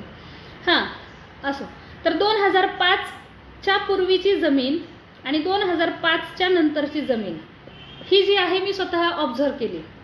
जमिनीची जी नापिकता वाढत चाललेली आहे, जमिनीचा जो पोत ढासळत चाललेला आहे, तर त्याचं मग मी कारणं शोधायला चालू केली की हे कशामुळं होत असणार आहे. तर मग माझ्या लक्षात आलं की बाबा फर्टिलायझर्स जे आहेत, पेस्टिसाइड्स जे आहेत, तणनाशक आहेत, हे सगळं खूप जास्त प्रमाणात वापरलं जात आहे आणि ह्याचा परिणाम कळत न कळत नक्कीच जमिनीवरती होतो आहे. मग आता ह्याला पर्याय काय? आणि त्याच दरम्यान मला सुभाष पाळेकर नैसर्गिक शेतीचं एक शिबिर भवानीनगर इंदापूरच्या ठिकाणी जवळपास तिथं कुठंतरी कारखान्याच्या तिथं बारामती इंदापूरच्या मध्ये आहे भवानीनगर. तर तिथं आहे असं मला व्हॉट्सअपवरती एक फॉरवर्ड केलं कुणीतरी. मग फॉरवर्ड केल्यानंतर मग मी विचार केला शनिवार रविवार तर होती सुट्टी, एक सुट्टी टाकूया आणि ते शिबिर अटेंड करूया. आणि मी ते शिबिर अटेंड करायला भवानीनगरला गेले. ते शिबिर जेव्हा मी अटेंड केलं ना, मग माझ्या अजून क्लिअर झाल्या की आपल्याला काय करायचं आहे नेमकं. मग मी तिथून लक्षात घेतलं की आपल्याला केमिकल फर्टिलायझर्स वापरायचे नाहीत, पेस्टिसाइड्स वापरायचे नाहीत, तणनाशक वापरायचे नाहीत. हा जो खर्च आहे तो आपण मजुरीवरती खर्च करूया. मग हळूहळू मग तिथं जाऊन मी बऱ्याच गोष्टी शिकल्या की जसं जीवामृत बनवणं, घनामृत बनवणं, औषधं, पेस्टिसाइड्स, नैसर्गिक पेस्टिसाइड्स ज्याला तिथं नैसर्गिक शेतीमध्ये अग्निअस्त्र, ब्रह्मास्त्र वगैरे वगैरे अशी नावं दिलेली आहेत त्यांनी. तर ते मी तिथं जाऊन शिकून घेतले. मग त्याच्यानंतर मग शेतकऱ्यांचा ग्रुप झाला. मग शेतकऱ्यांच्या ग्रुपमध्ये मी कनेक्ट राहिले, लातूर जिल्ह्यातल्या म्हणा किंवा पुणे जिल्ह्यातल्या म्हणा. मग त्यांना भेटी देणं, त्यांचं कसं चालू आहे ते बघत राहणं, ह्याच्यातनं मग मी बऱ्याच गोष्टी शिकत गेले आणि शिकत शिकत मी ते प्रयोग माझ्या शेतीत पण करायला चालू केले. नक्कीच ह्याच्यामध्येही काही मर्यादा आहेत. मर्यादा म्हणजे जसं की एकदा रोग पडल्यानंतर तो लगेचच नाही कंट्रोल होत. तर मग त्याला ऑप्शन आहे किंवा प्रिव्हेंटिव्ह मेजर्स सगळ्यात अगोदर नैसर्गिक शेतीचा विषय असा आहे की तुम्ही प्रिव्हेंटिव्ह मेजर्स करायला पाहिजे. मग प्रिव्हेंटिव्ह मेजर्समध्ये काय तर बियापासून तुमची निवड चांगली असली पाहिजे. त्याच्यानंतर जमिनीचा पोत सुधारण्यावरती लक्ष दिलं पाहिजे. आणि मग ह्याच्यातून पण जर तुम्हाला एखादा रोग आलाच तर मग हे औषधं जे तुम्ही बनवलेले आहेत तर ते तुम्ही वापरले पाहिजे. मग हे सगळं घडत असताना मग हे मी त्याचे युनिट मी बनवले आपले घरी. प्लंबरला एक दिवस बोलवून घेतलं, शेतामध्ये त्याचे 1000 लिटरचे युनिट बनवले. त्याच्या व्यतिरिक्त काही गोष्टी मग मी फक्त नैसर्गिक शेतीच केली का नाही, म्हणजे सुभाष पाळेकर नैसर्गिक मेथडनंच गेले का नाही असं नाही. तर मग मी त्याच्यामध्ये थोडंसं ऑर्गॅनिक जे आहे म्हणजे नीम पावडर म्हणा किंवा मग शेणखत, परत अजून ऑर्गॅनिक थोडेसे खतं, ह्या थोडंसं प्रमाण थोडं ठेवलं पण मी वापरत गेले. आणि झालं आश्चर्य हे की बाबा शेवगा जो पहिल्या वर्षी घेतला गेला त्या शेवगामध्ये साधारण माझा खर्चच होता हार्डली 10,000 रुपये आणि शेवग्याने उत्पन्न दिलं होतं 1.5 ते 2 लाखाच्या दरम्यान. आता एक्झॅक्ट मला आठवत नाही. म्हणलं ठीक आहे, म्हणजे जर 10,000मध्ये जर म्हणजे मी खर्च मिनिमम करत आले आणि मग मॅक्सिमम प्रोडक्शन घेण्याकडे लक्ष ठेवलं.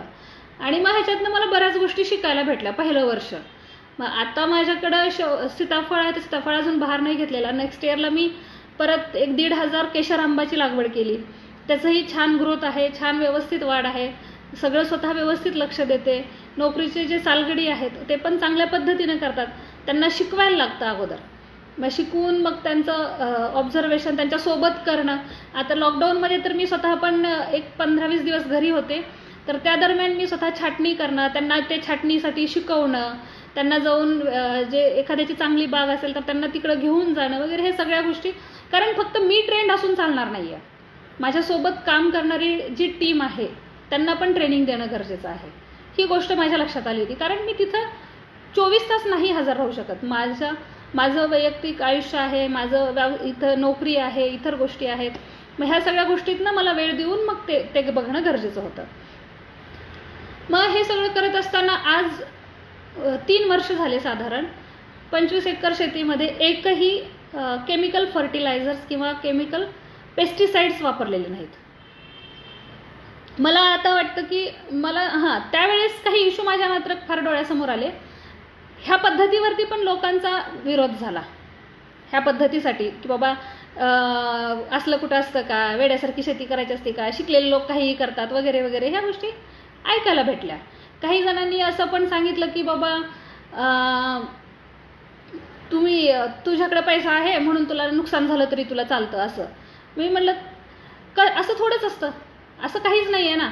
पैसा आहे म्हणजे पैसा कसला पैसा, तो इथं गरजा भागवून जो उरेल तोच. मग तेवढ्या पैशातनं जसं जेवढी तुमची क्षमता आहे त्याच्यापेक्षा उलट माझी क्षमता कमी आहे. असं नाही ना की बाबा मी पैसा नोकरीमध्ये मला जो पगार मिळतो त्याच्यातनं उचलायचा आणि इथं येऊन खर्च करायचा, ह्या उद्देशाने मी करत नाही आहे म्हणलं हे असं कुठल्याच गोष्टी. मला प्रयोग करून बघायचे की हे कितपत सक्सेस होत आहेत. मी अजून शिकते, अजून लर्निंग फेजच आहे माझी. लोकांचं मग त्यावेळेस पण मॉरल डाऊन करण्याचे तर घटक खूप घडले, अगदी गावामध्ये शेजारी पाजारी नातेवाईक सगळ्यांच्याकडनं, आणि सायमल्टेनियसली बूस्ट करणारे पण खूप गोष्टी घडत गेल्या. आजही मी जेव्हा घरी जाते, शेताकडे जाते, मी उठून 6 वाजता उठून शेतावर गेलेली असते, आणि जेव्हा परत शेतात 2 तास 3 तास थांबून जेव्हा परत आलेले असते, तर तथाकथित शेतकरी मुलं, माझ्या जनरेशनची म्हणते मी, मोठ्यांबद्दल मी बोलणारच नाही, उठून ब्रश करत असलेले असतात. मग मी म्हटलं की बाबा जर ही पद्धत असेल तर मग तुम्ही शेती कशी सक्सेसफुल करणार आहात. लोकांना म्हणजे मला आश्चर्य वाटतं की काही लोक आहेत तर मी सकाळी उठलेली असते तेव्हा एका ठिकाणी बसलेले असतात, जेव्हा मी शेतावरनं परत आलेले असते तेव्हा त्यांनी जागा बदलून दुसऱ्या ठिकाणी बसलेले असतात, जेव्हा मी दुपारी परत शेताकडे जाते तेव्हा ते कुठल्या तरी झाडाखाली बसलेले असतात, आणि जेव्हा मी संध्याकाळी शेतावरून परत आलेले असते तेव्हा ते कुठेतरी मंदिराजवळ ओट्यावर गप्पा मारत बसलेले असतात. हा दृष्टिकोन कधी बदलणार आहात, हा दृष्टिकोन कधी बदलायचा. मग हे सगळं बघत मी खूप जणांना बोलते पण की शेतीकडे बघताना तुम्ही एक व्यवसाय म्हणून बघा. जर तुम्ही फक्त जीवन जगण्याचं साधन एवढ्याच दृष्टिकोनातून बघत गेलात तर शेती तुम्हाला कधीच फायदा देणार नाही, कधीच नाही देणार. कारण तुमचा दृष्टिकोन कसा आहे त्याच्यावरती खूप साऱ्या गोष्टी आहेत. मी आता हे करत असताना माझं शिक्षण, माझी नोकरी आणि माझी शेती ह्या तिघांचं मी खूप कम्पेअर करते.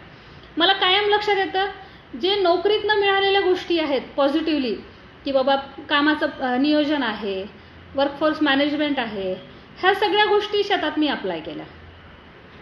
आणि जे शेतीतनं शिकते, म्हणजे शेतीनं मला काय घडवलं, शेतीनं मला कसं घडवलं ह्याचा जेव्हा मी विचार करते तर शेतीमधून मी जेव्हा बघते तर माझ्या लक्षात येतं की अपयश हे कधीच अंतिम नाही आहे. हे शेतीतनं मी सगळ्यात मोठा घेतलेला धडा आहे. म्हणजे आज अपयश आलं म्हणजे तुम्ही आयुष्यातून संपून गेला असं कधीच नाही होत. जी मी पॉझिटिव्हिटी, आयुष्याबद्दलची जी पॉझिटिव्हिटी आहे तर ती मी शेतीतनं शिकले, आणि तोच दृष्टिकोन मी माझ्या वैयक्तिक आयुष्यात पण आणि माझ्या प्रोफेशनल लाईफमध्ये पण वापरते. ह्या गोष्टींचं कॉम्बिनेशन जे आहे, म्हणजे मी जे घडत गेले तर ह्या तिन्ही गोष्टींमधनं घडत गेलेली आहे. म्हणजे अगदी शेतीतल्या अगदी लहानपणच्या जरी गोष्टी म्हटलं तरी निसर्गाला जवळून बघणं, निसर्गाकडे कुतूहलानं बघणं, त्याची ग्रोथ होत असताना बघणं, परत त्यातून मिळणारा जो आनंद आहे तर त्याची बरोबरी कशातच नाही आहे, हे माझं प्रामाणिकपणे प्रांजळ आजही मत आहे. आणि तुम्ही फक्त सेवा करत राहा, सेवा जेव्हा कराल तर त्याचं फळ नक्की मिळतं, हे मात्र खरं आहे. मी जेव्हा म्हणते, लोक मला मॉरल डाऊन करण्यामध्ये किंवा शेतीत उत्पन्न नाही असं लोक म्हणतात, खूप जण म्हणतात की शेतीत उत्पन्नच नाही आहे तर मग कशासाठी शेती करायची. मी त्यांना एकच सांगते की बाबा शेतीत उत्पन्न नाही आहे ना, ठीक आहे, काही हरकत नाही. घरात आम्ही 6 माणसाचं कुटुंब होतं, 7 माणसांचं, आज ते 15 माणसांचं झालं आहे. तर मग त्या घरातल्या प्रत्येकाला मी स्वतः पिकवलेल्या कष्टातनं जे खायला भेटलं आनंद, तोही आनंद मला कमी नाही आहे ना, मी तेवढ्याचसाठी करते असंच सांगून द्यायचे. मग लोकांचं मग थोडं दुर्लक्ष, मग लोकांनी पण आपलं समजून घेतलं की हिला काही करून काही, म्हणजे ही ऐकणारी नाही आहे आपल्यातलं. तर आता हिला सांगण्यात काही, म्हणजे आता कोणी मला कोणीच आता निगेटिव्ह बोलत नाही शेतीबद्दल, काहीच नाही. अगदी शेजारी पाजारी नाही, नातेवाईक नाही, काहीच नाही. एक घटना मला विशेष सांगायला आवडेल. ड्रीपचं मला नियोजन करायचं होतं आंब्याच्या वेळेस, बहुतेक आंबा लागवडीच्या वेळेस. मग ड्रीपचं नियोजन करायचं होतं तर मग मी निलंग्याला गायकवाड म्हणून आहेत त्यांच्याकडं ड्रीपसाठी मी आता काय ऑप्शन्स आहेत, जमीन थोडीशी उंच आहे, कुठं कमी उंचीची आहे, कुठं खोलगट आहे, तर मग त्याला कसं मॅनेज करायचं, कशा पद्धतीचं ड्रीप वापरायचं वगैरे चौकशी करण्यासाठी मी गेले होते. तिथं त्यांचा एक मित्र बसलेला होता. मी जवळजवळ अर्धा तास त्यांच्याशी बोलत होते आणि त्यांचा जो मित्र बसलेला होता तो फक्त बघत होता. म्हणजे त्याला असं वाटलं की कोण आहे ही पोरगी बाबा, आणि येऊन शेतीचं ड्रिपचं काहीतरी गप्पा मारते. मग त्यांचा कुतूहल त्यांच्या चेहऱ्यावरून लक्षात आलं आणि त्यांनी ते गायकवाड जे काका आहेत त्यांनी त्यांना सांगितलं की बाबा असं असं आहे, ही स्वतः फार छान शेती करते वगैरे. मी जे जे काही केलं तर त्यांनी ते सांगितलं त्यांना.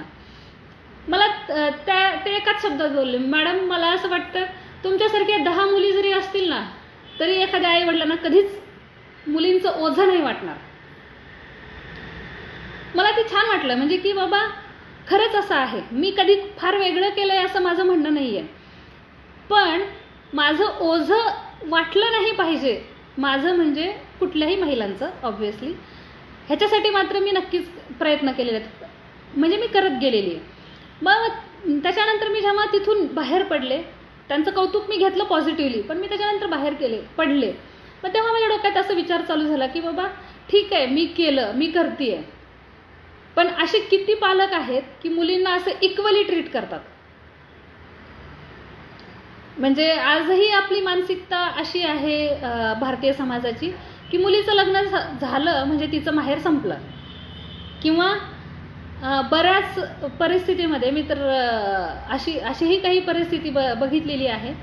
कुणी म्हणजे पर्सनली घेऊ नये, पण आहेत हे समोर, माझ्यासमोर खूप उदाहरणं आहेत अशी की तिचं माहेरही संपतं आणि तिचं सासरही संपतं. म्हणजे सासरच्यांनी ॲक्सेप्ट केलेलं नसतं आणि माहेरच्यांनी लग्न झालं म्हणून सोडलेलं असतं. आणि अशा परिस्थितीत मुलींचं जे पोटेन्शियल आहे ते आपण 50% पोटेन्शियल वाया घालवतो असं मला वाटतं. हे नाही झालं पाहिजे. मग प्रत्येक पालकांनी पण हा विचार करावा की आपण आपल्या मुलीला कितपत सपोर्ट करतोय. माझ्या वडिलांनी कधीच मला थांबवलं नाही कुठल्याच गोष्टीसाठी, कुठल्याच गोष्टीसाठी नाही थांबवलं. इवन मजेशीर किस्सा आहे, शाळेत नाही कॉलेजला वगैरे असताना माझ्या वडिलांचे माझे खूप सारे डिस्कशन्स व्हायचे. डिस्कशन्स हे कधी पॉलिटिकल असायचे, कधी सोशल असायचे आणि आमच्या दोघांचे प्रचंड विरोधी मतं असायचे. विरोधी मत असलं तरी मी आपलं जोराजोराने माझा मुद्दा रेटतच राहायचे की नाही हे असंच आहे. मग त्यांनाही ते पटायचं म्हणजे त्या. आणि तिसरी जे कोणी व्यक्ती बघत असेल असं वाटायचं की हे दोघं भांडतायत की काय. आणि ह्या सगळ्या गोष्टींमधून मी माझे ओपिनियन्स, माझे समज, माझं व्यक्त होणं हे सगळं घडत गेलं. माझे वडील जेव्हा इलेक्शनला उभे होते तर त्यावेळेस ते सगळ्यांना म्हणजे जेव्हा गावातल्यांनी खूप फोर्सफुली त्यांना उभं केलं होतं तर त्यांचं असं होतं की मी अख्ख्या गावांना मला कोण मत मला देईल ह्याची मी गॅरंटी देऊ शकतो, पण मी माझ्या पोरीची कधीच गॅरंटी देऊ शकत नाही की ती मलाच मत देईल ह्याची मला खात्री नाही. ह्याचं कारण असं होतं की मी कायम त्यांना म्हणायची की अण्णा तुम्ही आहे ना फक्त वासरात लंगडी गाय शहाणी आहात, तुम्हाला अजून खूप साऱ्या गोष्टी शिकायच्या आहेत. आणि त्यांना असं पटायचं. त्यांनी असं ते ऑफेन्सिव्ह नाही घेतलं की बाबा पोरगी मला असं बोलते, असं नाही घेतलं. ते मला म्हणायचे की त्यावेळेस ते शांत व्हायचे, पण त्याच्यानंतर मला ते खूपदा म्हणाले की नाही तुझे म्हणतेस ना ते बरोबर आहे, खूप साऱ्या गोष्टी शिकायच्या आहेत. पण हे बघता बघता अगदी थोड्या नंतरच्या काही काळातच वडील वारले आणि गोष्टी बऱ्याच बदलत गेल्या, ते मी तुम्हाला सांगितलंच. तर ह्या सगळ्या गोष्टी म्हणजे मी मनीषा आज जी काही म्हणजे एक शेतकरी म्हणून असेल किंवा एक अधिकारी म्हणून असेल किंवा त्याही सगळ्यांच्या अगोदर एक मनीषा माणूस म्हणून असेल, व्यक्ती म्हणून असेल, ही जी घडली ना ह्या सगळ्यांमध्ये ह्या लोकांचा खूप मोठा रोल आहे. माझ्या वडिलांचा, आईचा, बहिणींचा, भावांचा, तात्यांचा, माझ्या शिक्षकांचा, माझ्या अवतीभोवती असलेल्या पॉझिटिव्ह निगेटिव्ह सगळ्या लोकांचा. निगेटिव्ह मी आज त्या लोकांना म्हणतच नाही, कारण त्यांच्याकडनं मी खूप साऱ्या गोष्टी शिकले. मला असं वाटतं की ती गोष्ट जी असेल, जी कुठली असेल, टाईम बिईंग असते, म्हणजे त्यावेळेला आपल्याला असं वाटतं, पण त्यातनं काय घ्यायचं आणि आपण कुठं जायचं हे मात्र आपण शिकलं पाहिजे. आणि ह्या सगळ्या गोष्टींमधनं मी जी काही घडत गेले, आज मी तुमच्यासमोर जी काही उभी राहिले, ह्याच्यामध्ये मला स्वतःला असं वाटतं की मी एक चांगल्या पद्धतीनं माणूस म्हणून जगणं हे माझं गोल आहे इथून पुढं जे काही असेल. मला कालच एका मैत्रिणीने मेसेज टाकला की काय हवं आहे, म्हणजे आयुष्याचे गोल हे बदलत जातात. मी म्हटलं नक्कीच गोल आयुष्याचे बदलत जातात, पण हवं एक गोल हे परमनंट असतं आपल्या आयुष्याचं. मग मी तिला एका शब्दात केली की पीसफुल, हॅप्पी आणि कंटेंटेड लाईफ जगायचं आहे मला, समाधानी आयुष्य जगायचं आहे.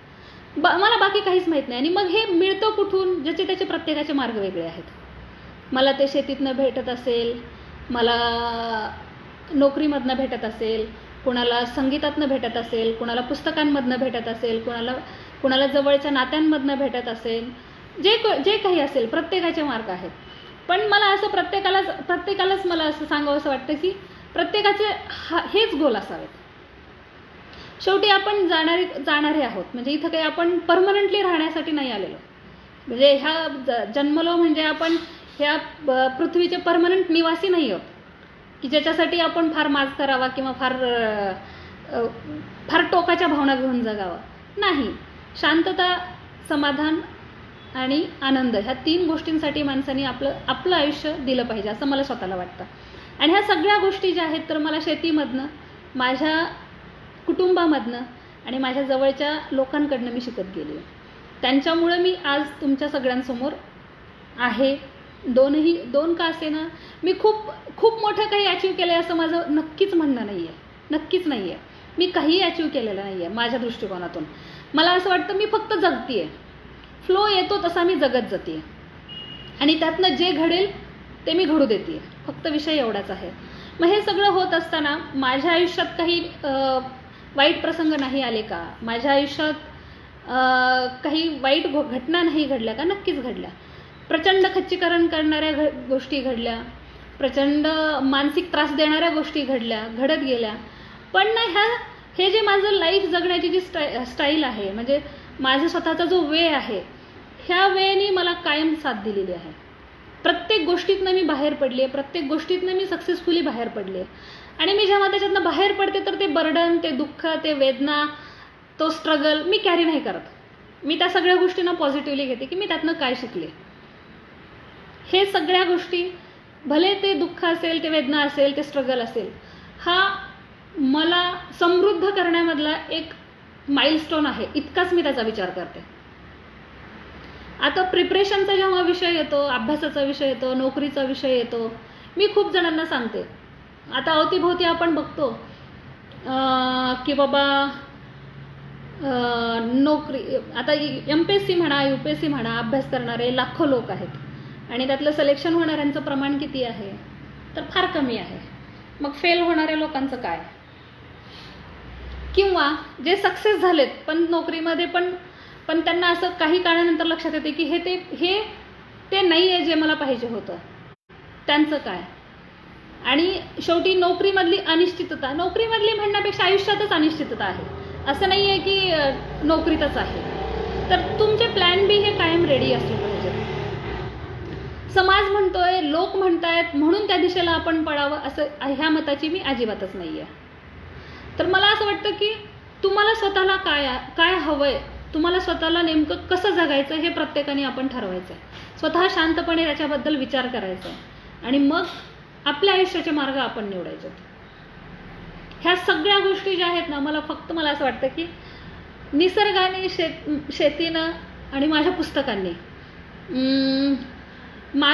माझं पुस्तक हे माझे सोबती आहेत. म्हणजे मी खूपदा असं म्हणते, माझ्या जवळचे काही लोक, माझं कुटुंब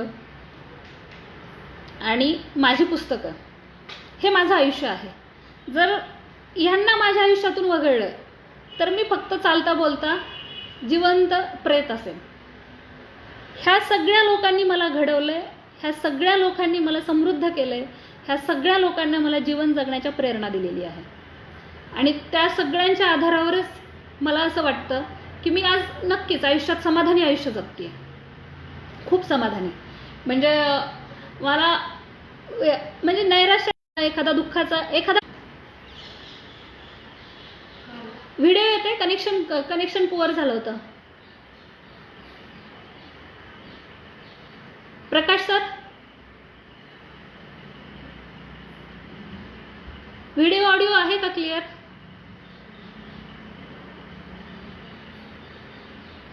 ओके. तर ह्या सगळ्यांमध्ये मी घडत गेले, सगळ्यांमुळं मी शिकत गेले. आता माझं प्रिपरेशन शेतीबद्दलचा जर झाला विषय, माझं प्रिपरेशन करणाऱ्यांचा, अभ्यास करणाऱ्यांबद्दल किंवा वॉटेवर जे कोणाला जे काही करिअर करायचं आहे त्यांच्याबद्दल, सगळ्यांनाच मला एक सांगणं आहे, पॉझिटिव्हली सगळ्या सराउंडिंगला बघत राहा, पॉझिटिव्ह गोष्टी शिकत राहा. मला असं खूपदा असं वाटायचं, म्हणजे खूप जण असं म्हणतात की ती व्यक्ती ना फार वाईट आहे, त्याच्याशी काही मैत्री नको करू, किंवा तो व्यक्ती ना फार वाईट आहे, ते असं आहे, ते तसं आहे, ते तसं आहे, जे काही आहे ते. पण माझं असं म्हणणं आहे, व्यक्ती वाईट आहे असं कसं काय असू शकतं? एखादी गोष्ट त्याच्यातली वाईट असू शकते. चांगल्या गोष्टी घ्या, ज्या गोष्टी वाईट आहेत, निगेटिव्ह आहेत, त्या जिथल्या तिथं सोडून द्यायला शिका ना. आयुष्य सुंदर आहे, कॉम्प्लिकेशन्स करत बसण्यात काहीच अर्थ नाही आहे, असं मला स्वतःला वाटतं. आणि प्रिपरेशन करणाऱ्यांना पण हेच म्हणेन मी, कारण मी आज जे काही पोहोचली आहे, म्हणजे करिअर पॉईंट ऑफ व्ह्यूनं जर मी बघितलं तर मी आज जिथं पोहोचली आहे तिथं माझ्या फॅमिलीसोबत माझ्या मित्रमैत्रिणींचाही फार मोठा रोल आहे. त्यांच्यामुळं, त्यांच्या सपोर्टमुळं मी इथपर्यंत पोहोचलेली आहे. त्यांच्याकडनं मी खूप गोष्टी शिकत गेलेली आहे, म्हणून इथपर्यंत पोहोचलेली आहे. चांगला ग्रुप, चांगले लोक, चांगलं सराउंडिंग आयुष्यात असणं हे फार छान असतं. मग ते कुठल्याही फॉर्ममध्ये तुमच्या अवतीभोवती लोक असू देत, काही फरक पडत नाही. मग ते मित्रमैत्रिणी असू दे, कुटुंब असू दे, शेजारी पाजारी असू दे, कुठलेही असू दे, जे चांगले आहेत, पॉझिटिव्ह लोक आहेत, त्यांच्यासोबत आयुष्य जगायला शिका. त्यांच्याकडनं खूप काही शिकण्यासारख्या गोष्टी असतात. आणि त्याच्यानंतर एक महिला म्हणून मला जेव्हा मी महिला आणि शेतकरी ह्या दोन गोष्टींकडनं बघते, जेव्हा मी ग्रामीण भागात जाते, म्हणजे माझ्या घरी, माझ्या गावी, माझ्या अवतीभोवती, माझ्या शेजारी पाजारी मी जेव्हा बघते, आत्ताही मी जेव्हा मागे गावाकडे गेले होते, मी गावातले 1-2-3 जण आले होते, मी त्यांना तेच म्हटलं, मी जेव्हा ऑब्झर्व करते ना गोष्टी, तर माझ्या लक्षात येतं की पुरुष वर्ग आहे ना, गावाकडचा पुरुष वर्ग जो आहे तो सगळ्यात जास्त निकम्मा आहे, असं माझं मत आहे. कुणीही वाईट वाटून घेऊ नये, कोणालाही मी वैयक्तिक बोलत नाही आहे. का तर तो काम इतकं लिमिटेड करतो, आणि जी घरात बाई आहे ती सकाळी उठते, तिचं घरातलं सगळं उरकते, मुलांचं बघते, नवऱ्याचं बघते, सासू सासऱ्यांचं बघते, 10-11 वाजता स्वतःचं शेत असेल तर स्वतःच्या शेतात काम करते, जर ती मजूर असेल तर दुसऱ्याच्या शेतात जाऊन काम करते, संध्याकाळी 6-7 वाजता ती परत येते, आणि परत येऊन परत ती घर सांभाळते. ह्या बाबांनी वर्षभरात हार्डली हा तिचा नवरा म्हणणारा असेल किंवा अजून कुठला रोल असेल मला नाही माहिती, प्रत्येकाचा वेगवेगळा असू शकतो. हा बाबा वर्षातले हार्डली 100 दिवस काम करत असेल, 100 पण नाही, मला तर मी तर म्हणेन 50 दिवस. आणि त्याच्यावरतीच असं की बाबा त्याला असं वाटतं की आपण फार काहीतरी महान आहोत आणि आपण फार काहीतरी ग्रेट आहोत. पण हे खोटं आहे. ग्रामीण भागामध्ये आजही महिलाच सगळं चालवते, तीच सगळ्यांचं प्रेरणास्रोत आहे असं मला वाटतं. आज मी जेव्हा माझ्या आईकडे बघते, माझी आई आज तिचं जवळ 60 वर्ष, म्हणजे 59-60 वर्ष वय आहे, पण स्टील आता तर मी तिला फार ॲक्टिव्ह केलं उलट. कारण कसं आहे, वय जसं वाढेल तसं माझं मत आहे की बाबा तुम्ही जास्त ॲक्टिव्हली कामं केली पाहिजेत. आईला इतकं बिझी करून टाकले की दिवसातनं 2 वेळा शेताकडे गेलं पाहिजे. कारण कसं आहे, एक तर आपलं स्वतःचं लक्ष राहतं आणि दुसरं आरोग्य राहतं. ग्रामीण भागातील महिलांना स्वतःच्या आरोग्याकडं लक्ष देण्याची सवय नसते, तर मग त्या निमित्तानं ती स्वतः शेतात जाते, 1 किलोमीटर शेत चालते, शेतात जाईपर्यंत 1 किलोमीटर आणि शेतातून राऊंड मारेपर्यंत 1 किलोमीटर, असं 4 किलोमीटर जाणं येणं, असं मिळून तिचं दररोजचं चालणं होतं. त्यानिमित्तानं व्यायाम होतो, स्वतःचं लक्ष राहतं आणि ॲक्टिव्हली ती पार्टिसिपेट राहते. म्हणजे माझ्या वडिलांनीही कधी आईला असं हे नाही केलेलं की बाबा तू बाई आहेस तर तू घरातच बसली पाहिजे, तू असंच केलं पाहिजे. नाही, आई घरातलीच काम करायची, आई गृहिणीच होती म्हणजे वडील असताना. तर पण चर्चा जेव्हा यायची, कुठला डिसिजन घ्यायचा असेल तर तेव्हा माझ्या आईला पण विचारात घेतलं जायचं, तिच्याशी चर्चा व्हायची, तिच्याशी डिस्कशन व्हायचं आणि मगच कुठलेही डिसिजन वडील घ्यायचे. म्हणजे माझे वडील फार काही स्त्रीवादी विचारसरणीचे होते वगैरे, ते कुठेतरी पुस्तकं शिकले होते वगैरे, असं अजिबातच नाही आहे. पण त्यांचा तो पिंडच होता. जे होतं ते त्यांचं उपजत होतं, जे होतं ते त्यांचं आतून होतं. त्याच्यामुळं तो परिणाम त्यांनी माझ्यावरतीही, मी म्हणा, उषा म्हणा, ह्या सगळ्यांवरतीही कधीच परिणाम होऊ दिलेला नाही. किंवा तुम्ही मुलगी आहात तर मुलींसारखं राहा, मुलींसारखं तसं करा, मुलींसारखं तसं करा वगैरे वगैरे, असल्या कुठल्याच गोष्टीवरती त्यांनी ते बंधन घातलेलं नाही. मग मला असं वाटतं की असे किती पालक आहेत आणि अशा किती महिला आहेत. मी जेव्हा गावात माझ्या स्वतःच्या बघते, माझ्या आईचं घरातलं जे स्थान आहे असं किती महिलांचं घरातलं स्थान आहे. मग त्या कष्ट करत नाहीत का? कष्ट करतात, भरपूर कष्ट करतात, घर चालवतात, एक हाती घर चालवतात. मग तशा वेळेस काय? मग मला असं वाटतं की हे कुठंतरी त्यांना स्वतःला त्यांच्या स्वतःच्या डिसिजन मेकिंगसाठी त्यांना पुढं आणणं गरजेचं आहे. त्यांच्या स्वतःमध्ये कॉन्फिडन्स देणं गरजेचं आहे, निर्माण करणं गरजेचं आहे. त्यांना इंडिपेंडेंटली विचार करण्यासाठी प्रोत्साहित करणं गरजेचं आहे. आणि राष्ट्रमाता जिजाऊ जे आपलं jizaऊ.com जे आहेत सगळेजण, अमोल सर म्हणा, प्रकाश सर म्हणा, हे ग्रामीण भागात काम करतात. तर माझी स्वतःची इच्छा आहे की त्यांनी महिलांसाठी पण, विशेषतः महिलांसाठी वेगळं करण्याची काहीच गरज नाही आहे. त्या ऑलरेडी आहेत, फक्त त्यांच्यामध्ये कॉन्फिडन्स देण्याची गरज आहे. आणि त्यांनी हेही काम अगदी छानपणे करावं अशी माझी स्वतःची अपेक्षा आहे. आणि राहिला प्रश्न इतर गोष्टींचा,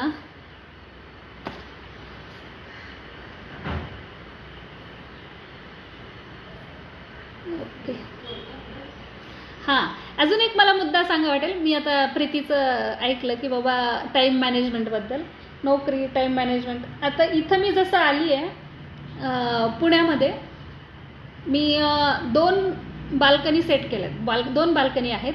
एका बाल्कनीमध्ये माझी स्वतःची आवडीसाठी जे वेगवेगळे, मला सुगंधी फ्लावर्स फार आवडतात, तर मी ते सगळ्या फुलांची गार्डन केली. आणि एका बाल्कनीमध्ये किचन गार्डन केलं.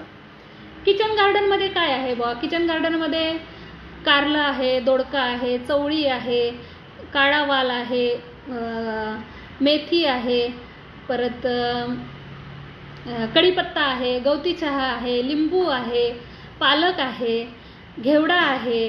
ह्या सगळ्या गोष्टी मी किचन गार्डन म्हणून तिथं केलेल्या आहेत. आणि मला सगळेजण हा प्रश्न विचारतात की तुला वेळ कधी भेटतो एवढं सगळं करायला? मला म्हणायचं असा वेळ लागतोच किती? अर्धा तासाचा प्रश्न फक्त. दररोजचा अर्धा तास, आणि आठवड्यातले संडे असेल तर बाबा संडेला थोडंसं मी एक्स्ट्रा टाईम देते, 1-1.5 तास वगैरे. क्लिनिंग असेल, त्यांना खत असेल, परत त्यांच्या फवारण्या असतील, ह्या सगळ्या गोष्टींसाठी. आणि हा प्रश्न विशेषतः मला खूप वेळेला इथल्या सोसायटीमधल्या पण ज्या गृहिणी आहेत त्यांच्याकडनं विषय आलेला आहे की कसा वेळ भेटतो. मला प्रश्न पडतो, वेळ तर इतका असतो, वेळ भेटत नाही असं कसं काय होतं? मग आपण आपलं शेड्यूल दिवसभराचं बघा, फॉलो करा की आपण आपला वेळ कारण नसताना कुठं वाया घालवतोय. आपण कारण नसलेला जर वेळ विनाकारण इकडं तिकडं घालवतोय तर तो वेळ आपण सत्कारणी का लावू नये. आणि त्यातनं तुम्हाला घरचा भाजीपाला तर भेटेलच, नो डाऊट, पण तुम्ही पॉझिटिव्ह राहता, तुमच्यामध्ये पॉझिटिव्ह एनर्जी राहते, तुमच्यामध्ये सकारात्मकता कायम राहते. मग ह्या गोष्टी तुम्हीही कुठेतरी प्रत्येकाने शिकल्या पाहिजेत असं वाटतं. आणि राहिला प्रश्न आता, हे किचन गार्डनचं आपण थोडंसं बाजूला ठेवूया. शेती आणि नोकरी आणि घर, ह्या 3 गोष्टींचा जरी विचार केला, मला असं वाटतं की मी शेती जेव्हा घरी असते, गावाकडे असते, तेव्हाच मी स्वतः शेती करते. म्हणजे स्वतः झाडांची छाटणी असेल किंवा कधी कधी फवारणीसाठी मदत करू लागणं असेल, प्लॅनिंग असेल, सगळ्या गोष्टी मी तिथं असेल तेव्हा करते. पण मी तिथून निघताना मी क्लोजली सगळ्या गोष्टी ऑब्झर्व केलेल्या असतात की कुठल्या पिकाला काय कमी पडतं आहे, कुठल्या पिकांना जास्त विशेष लक्ष देण्याची गरज आहे. मग ते सगळं नोट डाऊन मेंदूमध्येच, अर्थातच मेंदूमध्ये नोट डाऊन केलेलं असतं ते. आणि जेव्हा इथं येते पुण्याला, तेव्हा मी गड्यांना आवर्जून फोन करून विचारते की त्याचं काय झालं, त्या झाडांचं काय झालं, तुम्ही त्यांच्याकडे बघितलं आहे का, त्याच्यावरती कुठला रोग आहे का, त्याला पानं गळत आहेत तर का गळत आहेत, तुम्ही मला का नाही सांगितलं आत्तापर्यंत, मग त्याच्यावरती काही ना काही उपाय. मग आता त्यांनाही सवय होऊन गेली, ते सगळं करत. इथं मी येते तेव्हा 1 तास सकाळचा, अर्धा तास मी आवर्जून शेतीसाठी काढते. आणि दिवसभर ऑफिसचं तर आहेच. ऑफिसमध्ये जेव्हा मी खूप वेळ दिला शेतीमध्ये, 2017 आणि 18 साल, 2 वर्ष खूप वेळ दिला, तर त्यावेळेस मी ठरवून टाकलेलं होतं की एकही शनिवार रविवार ऑफिसला नाही जायचं. मग मला उशिरापर्यंत थांबून जरी काम करायला लागलं तरी काही हरकत नाही, पण वर्किंग डेला मात्र मी एकही मिनिट वाया घालवायचे नाही ऑफिसमधला. सकाळी ऑफिसला गेल्यापासून ते संध्याकाळी 7:30-8पर्यंत थांबून मी सगळी कामं उरकून घ्यायची आणि शनिवार रविवार पूर्ण डेडिकेट शेतीसाठी आणि स्वतःसाठी असायचं. आता सगळ्या गोष्टी सेट झाल्यात, सुरुवात होती तेव्हा करायला मला थोडासा वेळ लागायचा, पण आता गोष्टी सगळ्या सेट झाल्यात तर मला इतका ताण नाही येत, म्हणजे कामाचा फार ताण नाही येत. आणि राहिला प्रश्न इतर गोष्टींचा, वाचनाचा वगैरे, म्हणजे ह्या माझ्या हॉबीज आहेत ज्या मला जिवंत ठेवतात. त्या जनरली मी रात्री जेव्हा घरी येते 9-10 जेवण खाणं झाल्यानंतर 1-2-3 तास 4 तास माझा वाचनामध्ये जातोच. आणि सुट्टीचा दिवस जर असेल, हल्ली तर म्हणजे गार्डनिंग आणि वाचन ह्या म्हणजे मला असं वाटतं की सुखाचा, आनंदाचा हा सगळ्यात मोठा क्षण आहे माझ्यासाठी आयुष्यातला, की बाबा मी माझा वेळ वाचनामध्ये आणि गार्डनिंगमध्ये खूप छान एन्जॉय करते. मला स्वतःला फार मस्त, म्हणजे फार पॉझिटिव्ह वाटतं, छान वाटतं. तर मग ह्याच्यासाठी वेळ असतोच. म्हणजे मला असं प्रश्न पडतो की बाबा हल्ली तर आता माझ्याकडे कामाला पण बाई नाही आहे, म्हणजे घरातली पण कामं मी आणि माझी नणंद आहे राधा, तर आम्ही दोघीच सगळं करतो. म्हणजे अगदी सकाळचं स्वयंपाक, नाश्ता ते क्लिनिंगपासून सगळ्या गोष्टी, कपडे धुण्यापासून ते फरशी पुसणं, झाडणं इथपासून सगळ्या गोष्टी असतील, अगदी छोट्या छोट्या गोष्टी असतील. आणि मला असं वाटतं की ह्याला खूप वेळ नाही लागत. दोघे असल्यामुळं आम्ही 2 तासामध्ये सगळं संपवून टाकतो. 2 तास माझे सुट्टीच्या दिवसाचे 2 तास माझ्या गार्डनिंगसाठी गेले. उरलेल्या गोष्टीसाठी तर माझ्याकडे भरपूर वेळ आहे. वाचन आहे, इतर गोष्टी आहेत, सगळ्या गोष्टी आहेत, ह्या सगळ्यांना मी वेळ देते. म्हणजे मला असं, आणि मुलींना विशेषतः महिलांना मला हे सांगायचं आहे, एक माझ्यामधली अजून एक, म्हणजे मला स्वतःला पण छान वाटतं ती गोष्ट, अजून एक पॉझिटिव्ह गोष्ट सांगते, प्रत्येकामध्ये ती असावी. मी महिला आहे हे नाणं मी कधीच नाही वाजवत. मला नाही आवडत. म्हणजे तुम्ही कोणी महिला आहे म्हणून तुम्हाला कन्सेशन द्यावं, महिला आहे म्हणून तुम्हाला स्पेशल ट्रीट करावं, असं मला नाही वाटत. मला असं वाटतं मी माणूस आहे, सर्वसामान्य साधारण माणूस आहे, आणि त्या माणूस म्हणून जे एक माणसासाठी जे लागतं ना, तेवढं मात्र मला पाहिजे. तेवढं फ्रीडम पाहिजे, तेवढी स्पेस पाहिजे, तेवढ्या सगळ्या गोष्टी पाहिजे. मला जर कुठली एक्स्ट्रा माझ्यावरती जबाबदारी पडली, ऑफिसमध्येही ऑब्व्हियसली आणि इतर गोष्टींमध्ये पण, तर मी महिला आहे तर मी हे करणार नाही, मी महिला आहे तर ते करणार नाही, वगैरे वगैरे ह्या गोष्टी ना नाही कराव्या. मला स्वतःला तर असं वाटतं. प्रत्येक महिलांनी पण, आपण स्वतःला कुठेतरी अंडर इस्टिमेट करत राहतो की बाबा नाही, मला हे नाही जमत, मला हे नाही करत, मला ह्या गोष्टी नाही जमत, वगैरे वगैरे. तर प्रत्येकाने ह्या गोष्टी शिकल्या पाहिजे, केल्या पाहिजे, प्रत्येकाने त्यातनं पॉझिटिव्हली घेतलं पाहिजे. आणि दुसरी गोष्ट, आता अजून म्हणजे आता पुढच्या अजून थोडंसं महिलांबद्दलच अजून एक विषय मी सांगते, जो मी नेहमीच अनुभवते. मूल लहान आहे तोपर्यंत महिला बिझी असतात, पण हे सगळं होत असताना, हे सगळं मूल जेव्हा मोठं व्हायला लागतं तेव्हा महिलांनी, विशेषतः महिला काय तर त्याचं इमोशनल बर्डन टाकतात पोरांवरती, असं मला वाटतं. ते नाही टाकलं पाहिजे. जशी जशी एक 4-5 वर्षाची मुलं व्हायला लागतात तसं त्यांना ते एक स्वतंत्र व्यक्तिमत्व आहे, तर त्यांना त्या पद्धतीनं जगवा. त्यांना पंखाखाली घेऊन त्यांना कायम प्रोटेक्ट करत राहणं, कायम त्यांचे अति लाड करत राहणं, कायम त्यांच्या हातात सगळ्या गोष्टी देणं, हे जे आहे तर कुठेतरी प्रत्येक महिलांनी पण थांबवलं पाहिजे. आणि त्यातनं होईल असं की तुमचा स्वतःचा वेळ पण वाचेल, तुम्हाला स्वतःला आर्थिकदृष्ट्या स्वावलंब होण्यासाठी जे करता येईल ते पण तुम्ही करू शकाल, आणि एक माणूस म्हणून जगण्यासाठी तुम्हाला ज्या ज्या गोष्टी गरजेच्या आहेत त्या पण तुम्ही करू शकाल, असं मला वाटतं. प्रत्येकाने आपापला कॉल घ्यायचा याच्यावरती. आणि अजून एक मला महिलांच्याच बाबतीतला अजून एक मुद्दा असं सांगावासा वाटतो की बाबा काही जरी असेल ना, कुठलीही परिस्थिती असेल, महिला ह्या मानसिकतेतून बाहेर पडलं पाहिजे. आणि जोपर्यंत तुम्ही स्वतःची डिग्निटी, स्वतःचा आत्मसन्मान सुरक्षित करणार नाही, स्वतःच्या आत्मसन्मानाला ठेच लागेल असं वागणार नाही, तोपर्यंत तुम्हाला समोरचा व्यक्ती रिस्पेक्ट करणार नाही. आणि इतकंही करून जर तुम्हाला तुमच्या आयुष्यात जर काही नक्कीच अडचणी येतात, प्रत्येकाच्या येतात, तर एक गोष्ट कायम लक्षात ठेवली पाहिजे की आपल्या स्वतःच्या आयुष्यापेक्षा मोठं असं काहीच नाही आहे. कुठलीच गोष्ट आपल्या आयुष्यात मोठी नाही आहे. आपलं आयुष्य हे सगळ्यात मोठं आहे. सगळ्यात सुंदर आहे आणि आपण त्याच्यासाठी जगलं पाहिजे, त्याच्यासाठीच आपण पुढं गेलं पाहिजे. तुम्ही जोपर्यंत पुढच्या जनरेशनला इंडिपेंडेंटली वागवणार नाही, इंडिपेंडेंट विचारसरणी देणार नाही, इंडिपेंडेंटली त्यांना काही करायला शिकवणार नाही, तोपर्यंत तुम्ही स्वतःही जगू शकणार नाही. तुम्ही जर प्रत्येक गोष्टीचा बर्डर अंगावरती घेत गेला तर तुमचं आयुष्य संपत येतं. हे कुठंतरी आपण प्रत्येकाने विचारात घेतलं पाहिजे. स्वतःच्या आरोग्याकडे लक्ष दिलं पाहिजे, स्वतःची व्यावसायिकताही जपता आली पाहिजे आणि स्वतःचं प्रोफेशनल लाईफ जे आहे ते निर्माण करता आलं पाहिजे, मेंटेन करता आलं पाहिजे. तरच तुम्ही सक्सेसफुल लाईफ जगू शकता असं मला वाटतं. आणि आता काही गोष्टी अशा आहेत, जर कोणाला काही प्रश्न विचारायचे असतील, म्हणजे शेतीशी रिलेटेड असेल, करिअरशी रिलेटेड असेल किंवा इतर काही जर प्रश्न विचारायचे असतील तर आपण एक 5 मिनटं थांबूया आणि 5 मिनटात जर तुम्हाला प्रश्न विचारायचे असतील तर आपण प्रश्न घेऊया. राष्ट्रमाता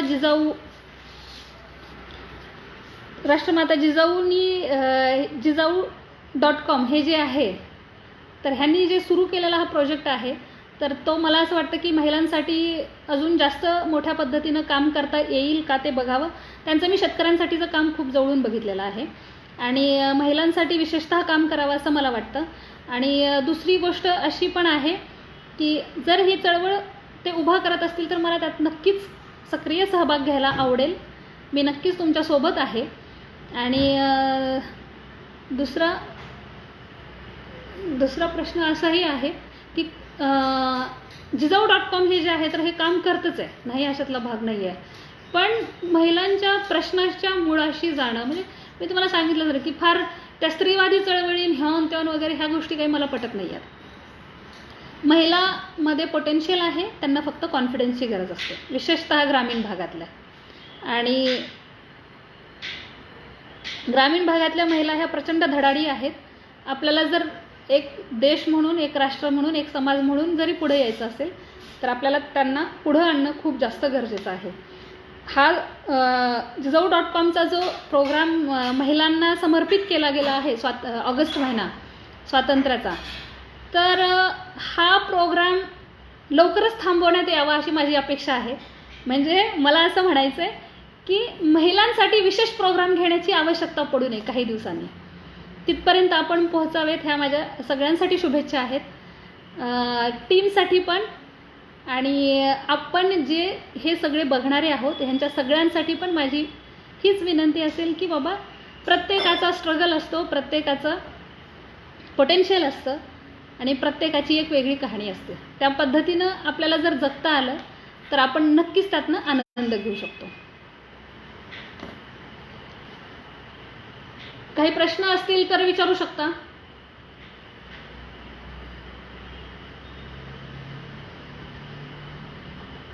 मुलींचा आत्मविश्वास वाढवण्यासाठी काय सांगाल ताई?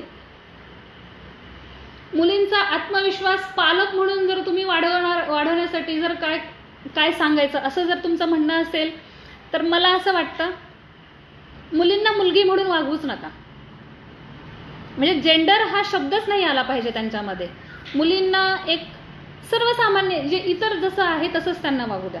एक्सपोजर, हां, मुलींची काळजी घेऊ नये का? नक्कीच. आपण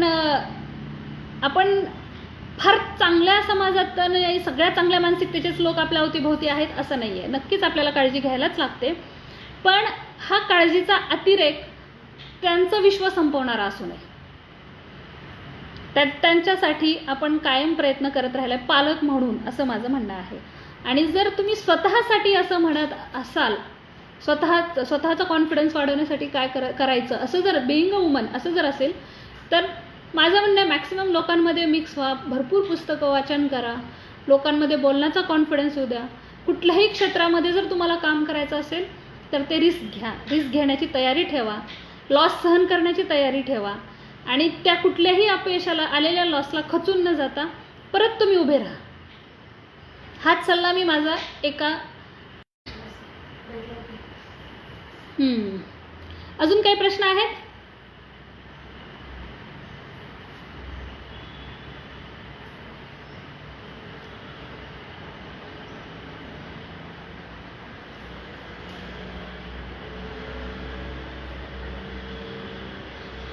काही प्रश्न असतील नसतील तर आपण थांबूया.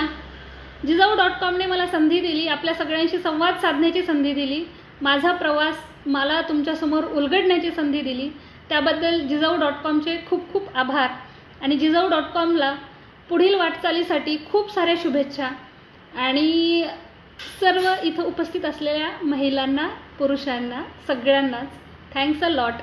आणि तुम्ही माझी अशा अपेक्षा आहे की प्रत्येकाचा आपला दृष्टिकोन अगोदर बदलूया आणि नंतर आपण इतर गोष्टींचा, समाजाचा आपण विचार करूया. अगोदर आपण स्वतःचा विचार करत करत आपण समाजाकडे बघूया. धन्यवाद. भेटू पुन्हा असंच एखाद्या दिवशी, एखाद्या वेळी, जेव्हा अजून एखादा कधी प्रोग्राम ठरवेल, एखादा नवीन विषय, नवीन टॉपिक घेऊन.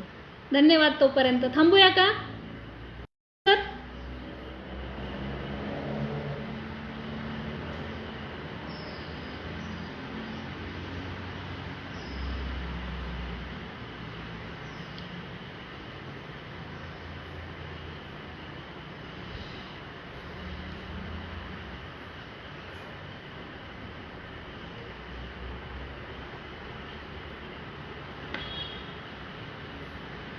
प्रकाश सर, अमोल सर, दीपक, थांबूया का?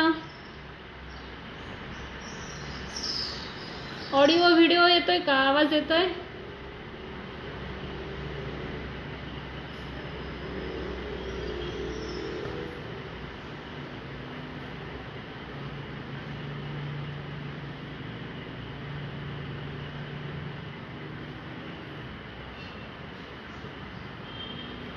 प्रकाश सर, आवाज येतोय का?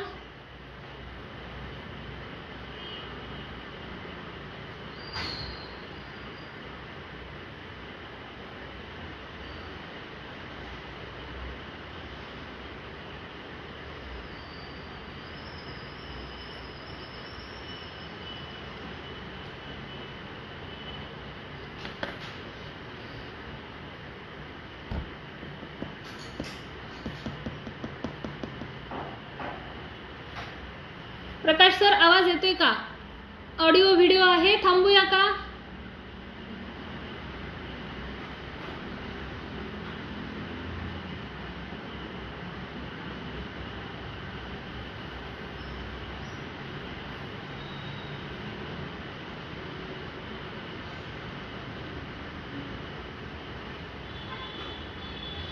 ओके, धन्यवाद. पुन्हा भेटूया अशाच एखाद्या वेळेला, जेव्हा नवीन टॉपिक येईल, नवीन विषयावरती तुमच्या सर्वांशी गप्पा मारण्यासाठी. Thank you, thanks a lot.